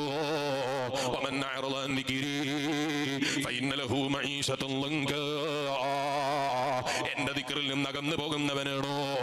അള്ളാന്റെ ഖുർആൻ എന്നോട് നിങ്ങളോട് താക്കീതായിട്ട് പറയാണ്, അവന് ഹൃദയത്തിന് സമാധാനമില്ല, ഹൃദയത്തിന് സന്തോഷമില്ല. കുടുങ്ങിയ ജീവിതം അവന് കൊടുത്ത് നമ്മൾ പരീക്ഷിക്കും കേട്ടോ. അള്ളാന്റെ ഖുർആൻ വയത് കേൾക്കുന്ന ചെറുപ്പക്കാര് നിലനിൽക്കുന്നൊരു സുഖത്തെ ലോകത്ത് കാണിക്കാൻ കഴിയൂല. കഴിയോ? നിലനിൽക്കുന്ന ഒരു സുഖത്തെ ഭൂമി ലോകത്ത് ഏതെങ്കിലും നിങ്ങൾ കാണിച്ചു തരുമോ? അവലെ കല്യാണം ഭയങ്കര നിലനിൽക്കുന്ന ഒരു സുഖമല്ലേ? ആണോ? കല്യാണം കഴിച്ച എത്ര ആൾ ഡിസേഴ്സിനോടൊക്കെ ഒന്ന് ചോദിച്ചോട്ടെ. എല്ലാവരും ചിരിക്കുകയാണ് ഞാൻ പറയുമ്പോൾ. കല്യാണം കഴിച്ച ആളുകളൊക്കെ ചിരിക്കുകയാണ്. വിവാഹം കഴിയാനിരിക്കുന്നവരോട് ചോദിച്ചു നോക്ക്, അവന്റെ ജീവിതത്തിലെ മഹാസ്വപ്നമാണ് വിവാഹം എന്ന് പറയുന്നത്. അവിടെ ആരും കല്യാണം കഴിക്കണ്ടെന്നൊന്നും ഞാൻ പറയുന്നതിന് അർത്ഥമില്ല കേട്ടോ. കല്യാണം കഴിക്കണം. കല്യാണം കഴിച്ചിട്ട് അതൊക്കെ അനുഭവിക്കലാണ് സുഖം എന്ന് വിചാരിച്ചിട്ട് സുഖിക്കുക. അതിനാ സുഖം എന്ന് പറയുന്നത്. അല്ലാതെ എല്ലാ സുഖങ്ങളും നമ്മൾ വിചാരിച്ച പോലെ ആകണമെന്ന് വിചാരിച്ചാൽ ഒരു സുഖം ഉണ്ടാവില്ല. നമ്മൾ വിചാരിച്ച പോലെ ലോകത്ത് നടത്താൻ കഴിയോ? അതെന്താ ബിസിനസ് ആണോ? നമ്മൾ വിചാരിച്ച പോലെ നടത്താൻ പറ്റുന്ന ഒരു ലോകം, അങ്ങനെ ഒരു ലോകം ഉണ്ടാവില്ല. പിന്നെ ഭൂമി ലോകത്ത് അനുഭവിക്കാനുള്ള അനുഭവങ്ങളൊക്കെ നമ്മൾ അനുഭവിക്കണം. അത് അനുഭവിക്കുമ്പോൾ ഇതൊക്കെയാണ് ഈ ദുനിയാവിന്റെ സുഖം എന്ന് പറയുന്നത് എന്ന് വിചാരിച്ചിട്ട് അതിന്റെ കൂടെ അങ്ങ് കൂടിയാൽ നല്ല സമാധാനം ഉണ്ടാകും. അതേ ഏത് സമയം വെറുതെ ഇങ്ങനെ ചിന്തിക്കുക, പഠിച്ചോനെ എന്റെ ഭാര്യ അങ്ങനെയായല്ലോ, എന്റെ ഭർത്താവ് ഇങ്ങനെയായല്ലോ, എന്റെ മോൻ ഇങ്ങനെയായല്ലോ, ഇങ്ങനെയായാലും എനിക്ക് ഏതെങ്കിലും കാലത്ത് സമാധാനം ഉണ്ടാവുമോ? ഒരു കാലത്തും സമാധാനം ഉണ്ടാവില്ല. വിവാഹം എന്ന് പറഞ്ഞാൽ തന്നെ എന്താണ്? ഇപ്പൊ നീ ഒറ്റത്തടിയാ, ഇപ്പൊ ഒരു തടിയാ, എവിടെ പോണെങ്കിലും എനിക്ക് പോകാം, എപ്പം വേണമെങ്കിലും വരാം. എന്നാ കല്യാണം കഴിഞ്ഞാലോ വയലിനാണ് പോകുന്നതെന്ന് പറഞ്ഞിട്ട് കാര്യമില്ല. വീട്ടിൽ നിന്ന് ഇറങ്ങുമ്പോൾ ചോദിക്കും ഇന്നടിയ പരിപാടി അല്ലെ? കഴിഞ്ഞിട്ട് കുറച്ച് കഴിഞ്ഞാൽ എവിടെ എത്തി, കൂടാരാ ഉള്ളത്, എത്ര ആളുണ്ട്, ട്രെയിനിൽ ആരോ ഉണ്ടോ അല്ലെ? അതിങ്ങനെ ചോദിച്ചുകൊണ്ടേയിരിക്കും. അത് അവരുടെ ഒരു ഉത്തരവാദിത്തമാണ്. അപ്പോഴേക്ക് നമ്മളെ മനസ്സിൽ ഞാൻ ഈ സാധനം കെട്ടിച്ചോ വന്നിട്ട് കുടുങ്ങിയോ പഠിച്ചോനെ എന്ന് വിചാരിച്ചാൽ ഒരു സമാധാനം ഉണ്ടാകില്ല. അതേ സ്ഥാനത്ത് അൽഹംദുലില്ലാ എന്നെ പറ്റി നല്ല ബോധമുണ്ട്, ഞാൻ എവിടെയാ ഉള്ളത്, ആരൊക്കെ എന്റെ കൂടെ ഉള്ളത്, ആരെങ്കിലും എന്നെ നോക്കുന്നുണ്ടോ, അല്ല എന്റെ കാര്യത്തിലൊക്കെ വല്ലാത്ത സൂക്ഷ്മതയുള്ള പെണ്ണാണ് എന്റെ ഭാര്യയാന്ന് വിചാരിച്ചാലോ നല്ല സമാധാനം ഉണ്ടാവും. അതേ സ്ഥാനത്ത് തിരിച്ച് വിചാരിച്ചാലോ ഒരു കാലത്തും സമാധാനം ഉണ്ടാവില്ല. മനസ്സുകൊണ്ട് എങ്ങനെയാണോ അവരെ ഉൾക്കൊള്ളേണ്ടത് അതങ്ങ് ഉൾക്കൊള്ളുക. എന്നാ വിചാരം അവളങ്ങ് കേട്ടോ അട്ടി മറിച്ചങ്ങ് ശരിയായി കളയാന്ന് വിചാരിച്ചാലോ ഓളും അട്ടി മറിയില്ല, നമ്മളും അട്ടി മറിയില്ല, പിന്നെ രണ്ടും തിരിച്ചു മറിയല ഉണ്ടാകുക. അതേ സ്ഥാനത്ത് കിട്ടുന്നതിൽ സന്തോഷം. അതിനാണ് വിവാഹം. കൂടുമ്പോൾ ഇമ്പമുണ്ടാകണമെങ്കിൽ ആ രണ്ടിനെയും കൂട്ടിച്ചേർത്ത് ഇമ്പുണ്ടാക്കാൻ കഴിയണം.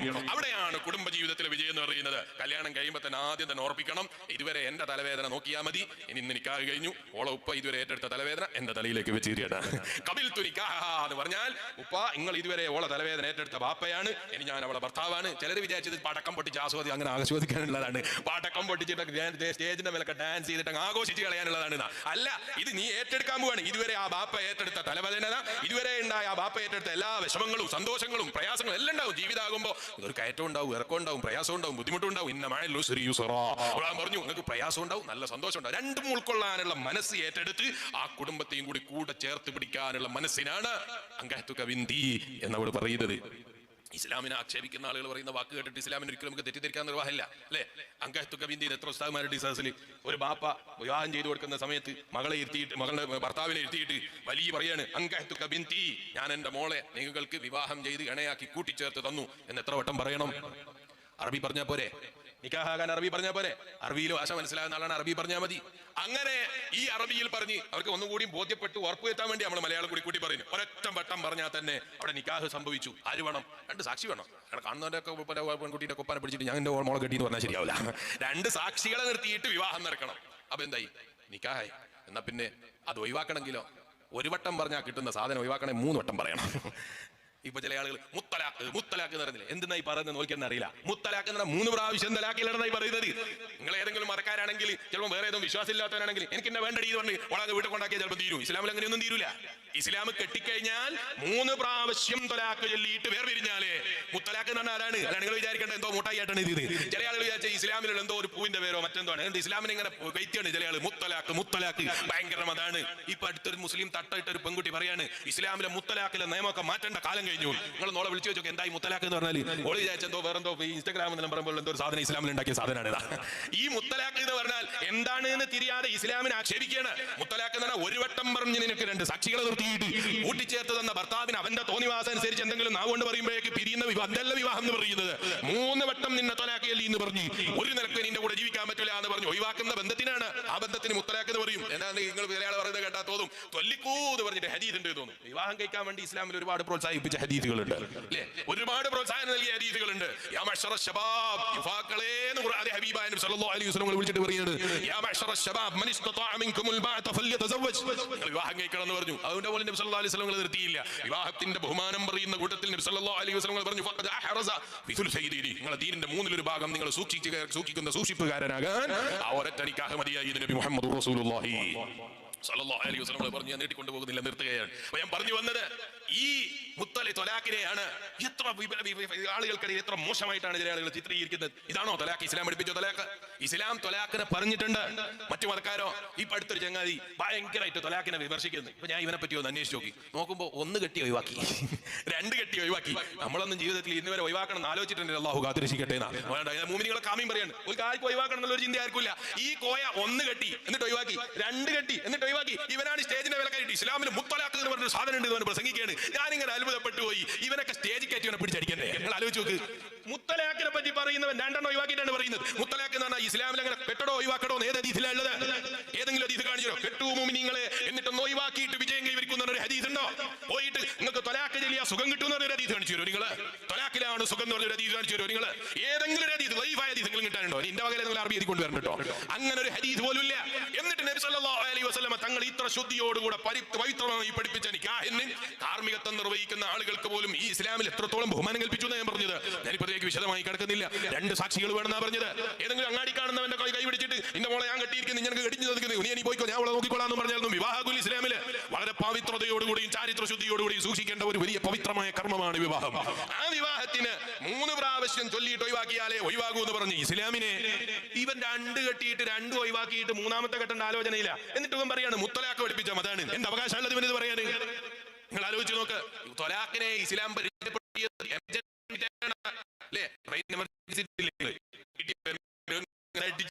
എന്തിനാണ് ഇങ്ങനെ അടിച്ചു പൊട്ടിക്കുന്നത്? Emergency exit നേടിയിട്ടില്ലേ? എനിക്കിപ്പോ എമർജൻസിയാണ്, എന്റെ ഭാര്യന്റെ ഇസ്ലാം പരിചയപ്പെടുത്തിയത്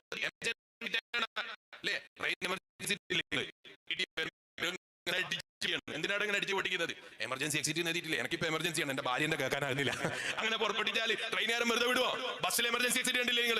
അതിന്റെ ഗ്ലാസ് അടിച്ചു പൊട്ടിക്കാനുള്ളതാ? പുറത്തേക്ക് പോകാൻ അവിടെ ഡോറുണ്ട്, എന്നിട്ട് ഇറങ്ങാതെ ഇവൻ പോയിട്ട് ഗ്ലാസ് അടിച്ചു പൊട്ടിച്ചിറങ്ങൽ അങ്ങനെയാണോ? അല്ല.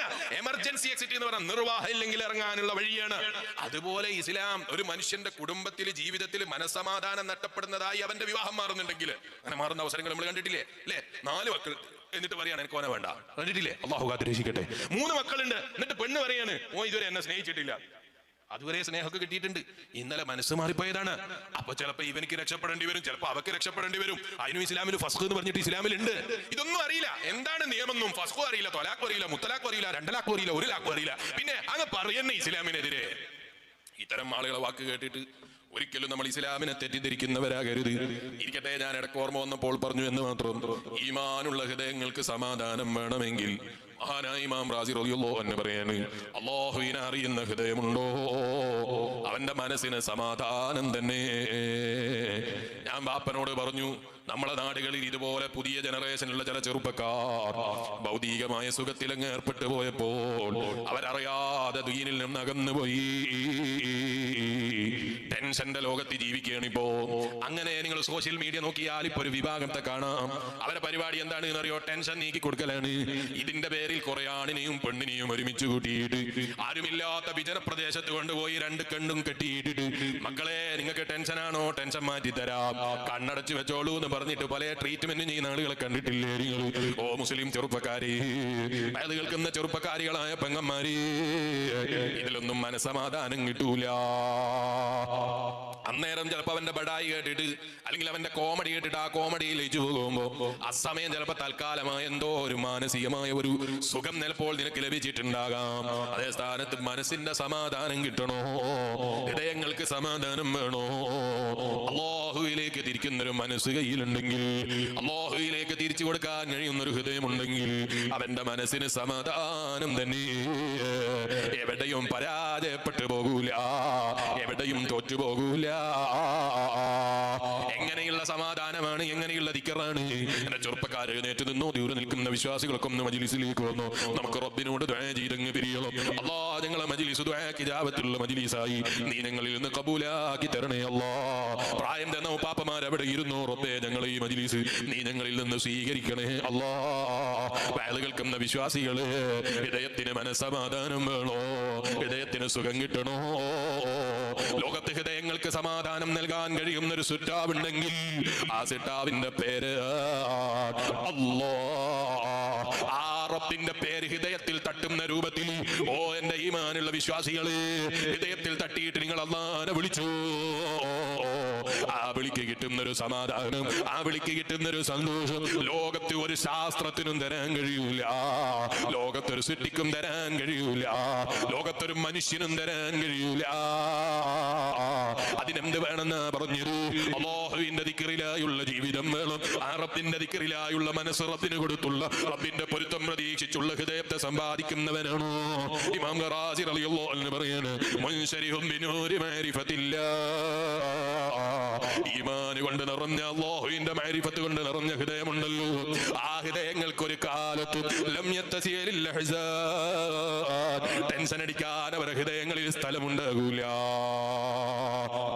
ടെൻഷൻ അടിക്കാൻ അവരുടെ ഹൃദയങ്ങളിൽ സ്ഥലം ഉണ്ടാകൂല. അവർ അല്ലാഹുവിന്റെ സമാധാനത്തിനുള്ള ലോകത്തേക്ക് പ്രതീക്ഷിച്ച് എന്തും റബ്ബിന് വേണ്ടി സമർപ്പിക്കുന്ന ഹൃദയവുമായി അവർ അല്ലാഹുവിന്റെ തൃപ്തിക്ക് വേണ്ടി കാത്തിരിക്കുന്നവരാണ്. റിജാലുല്ലാ തുൽഹീഹിം തിജാറത്തുൻ വലാ ബൈഉൻ അൻ ദിക്രില്ലാഹി വഇഖാമിസ് സ്വലാഹ് വഇതാഇസ് സകാത്ത് യഖാഫൂന യൗമൻ തതഖല്ലബു ഫീഹിൽ ഖുലൂബ് വൽ അബ്സാർ. അല്ലാഹുവിന്റെ ഖുർആൻ ഒരു വിഭാഗത്തെ പരിചയപ്പെടുത്തുകയാണ്. എന്താണ് ചെറുപ്പക്കാരുടെ ജനങ്ങളുടെ പ്രത്യേകത എന്നറിയുക? ലാ തുൽഹീഹിം തിജാറത്തുൻ വലാ ബൈഉൻ അൻ ദിക്രില്ലാഹി വഇഖാമിസ് സ്വലാഹ് വഇതാഇസ് സകാത്ത്. അവരെ കച്ചവടങ്ങളോ അവരെ ഭൗതികമായ നേട്ടങ്ങളോ അവരെ ഭൗതികമായ സുഖങ്ങളോ ഭൗതികമായ ഉൽപ്പന്നങ്ങളോ ഒന്നും അവർ അല്ലാഹുവിന്റെ ദിക്റിൽ നിന്ന് അവരെ തടയുന്നതായിട്ട് പറയാനില്ല. വഇഖാമിസ് സ്വലാഹ്, ഒരൊറ്റ നേരത്തെ നിസ്കാരത്തെ അവർ നഷ്ടപ്പെടുത്തൂല. വഇതാഇസ് സകാത്ത്, സകാത്ത് കൊടുക്കുന്നതിൽ അവർ പിശുക്ക് കാണിക്കൂല. യഖാഫൂന യൗമൻ തതഖല്ലബു ഫീഹിൽ ഖുലൂബ് വൽ അബ്സാർ, ഹൃദയങ്ങളും കണ്ണുകളും കാതുകളൊക്കെ മറിഞ്ഞിട്ട് അല്ലാഹുവിലേക്ക് സമർപ്പിച്ചിട്ട് റബ്ബിന്റെ കോടതിയിൽ എല്ലാം സമർപ്പിക്കുന്ന ഒരു ഹൃദയമായി മാറുന്നൊരു ദിവസമുണ്ടല്ലോ. അതാണ് നമ്മൾ എല്ലാ വെള്ളിയാഴ്ചയിലും പള്ളിയിലെ ഉസ്താദ് നമ്മൾ ഓതിയിട്ട് ഓർമ്മിപ്പിക്കുന്നത്. അഫലാ യൻളുറൂന ഇലൽ ഇബ്ലി കൈഫ ഖുലിഖത് വഇലസ് സമാഇ കൈഫ റുഫിയത് വഇലൽ ജിബാലി കൈഫ നുസിബത് വഇലൽ അർളി കൈഫ സുതിഹത് ഫദക്കിർ ഇന്നമാ അൻത മുദക്കിർ ലസ്ത അലൈഹിം ബിമുസൈതിർ ഇല്ലാ മൻ തവല്ലാ വകഫറ ഫയുഅദ്ദിബുഹു അല്ലാഹുൽ അദാബൽ അക്ബർ ഇന്ന ഇലൈനാ ഇയാബഹു തുമ്മ ഇന്ന അലൈനാ ഹിസാബഹു. മനുഷ്യന്റെ ഓർമ്മകളെയും മനുഷ്യന്റെ ബുദ്ധിയും തട്ടിയുണർത്തിയിട്ട് അല്ലാഹുവിന്റെ ഖുർആൻ എന്നെയും നിങ്ങളെയും ഓർമ്മപ്പെടുത്തുകയാണ്. ഒരു ദിവസം വരാനുള്ളൂ. ആ ദിവസത്തിന്റെ പ്രത്യേകത എന്താണ് എന്നറിയോ? അവിടെ നന്മ തിന്മകൾ തൂക്കപ്പെടുന്ന ദിവസമാണ്. എങ്ങനെയുള്ള തൂക്കലാണ് എന്നറിയോ? ഉസ്താദ് ചിലപ്പോ ശിഷ്യനെ തൂക്കുന്നത് കണ്ടിട്ടില്ലേ നിങ്ങൾ? ആ തൂക്കലാണോ? അല്ല.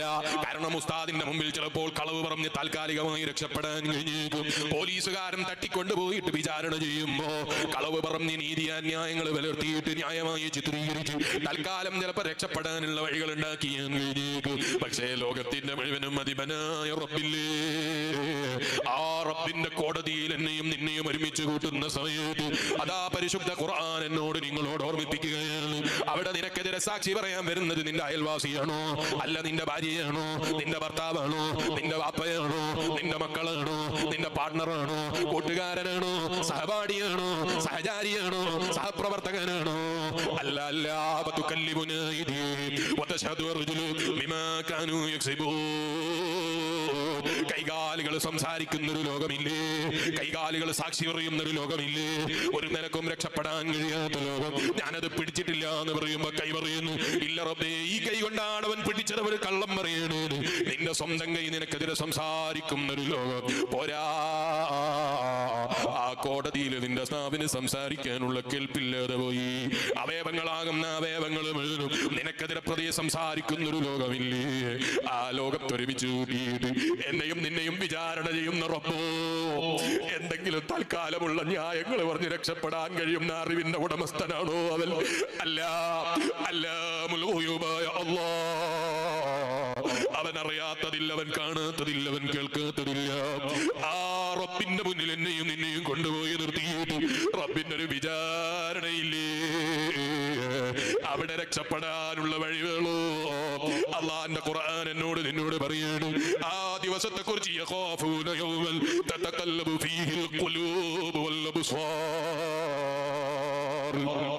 എല്ലാ ഹൃദയങ്ങളും, എല്ലാ മനസ്സുകളും, എല്ലാ കണ്ണുകളും എല്ലാം ഭയപ്പെടുന്ന റബ്ബിന്റെ കോടതിയിൽ, ആ കോടതിയിൽ നിന്നെയും എന്നെയും കൊണ്ടുപോയി നിർത്തിയിട്ട് റബ്ബിന്റെ ഒരു തീരുമാനമെടുക്കലുണ്ടല്ലോ. ലിയജ്സിയഹുമുല്ലാഹു അഹ്സന മാ അമിലു വയസീദഹും മിൻ ഫളിഹി വല്ലാഹു യർസുഖു മൻ യശാഉ ബിഗൈരി ഹിസാബ്. കയ്യും കണക്കുമില്ലാതെ കൊടുക്കാൻ കഴിയുന്ന റബ്ബാണല്ലോ. ആ റബ്ബിലേക്ക് മനസ്സ് തിരിച്ചവനാ റബ്ബ് കൊടുത്തുപോയി. കൊടുത്തതിന് ചോദ്യം ചെയ്യാൻ അധികാരമുള്ളവനില്ലല്ലോ. അവർ ജീവിതത്തിൽ ചെയ്തിരിക്കുന്ന സൽക്കർമ്മങ്ങൾ ഉണ്ടല്ലോ, അതിനൊക്കെ പ്രതിഫലം അവിടെ നിന്ന് ലഭിച്ചു പോയി. അവൻ ചെയ്തത് മാത്രമാണോ അല്ല, ആ റബ്ബിന്റെ ഫദ്ല് കൊണ്ട് റബ്ബ് അവന് കേറ്റിക്കൊടുത്തു പോയി. വല്ലാഹു യർസുഖു മൻ യശാഉ ബിഗൈരി ഹിസാബ്. ഓഡിറ്റർ വെച്ചിട്ട് കൊടുത്താൽ എങ്ങനെ ഉണ്ടാകുമെന്ന് നോക്കിയിട്ട് കൊടുക്കേണ്ടതുണ്ടോ? അവനില്ല. ഏതെങ്കിലും ഓഡിറ്റർമാർ അഭിപ്രായം ചോദിക്കേണ്ടതുണ്ടോ? ഇല്ല.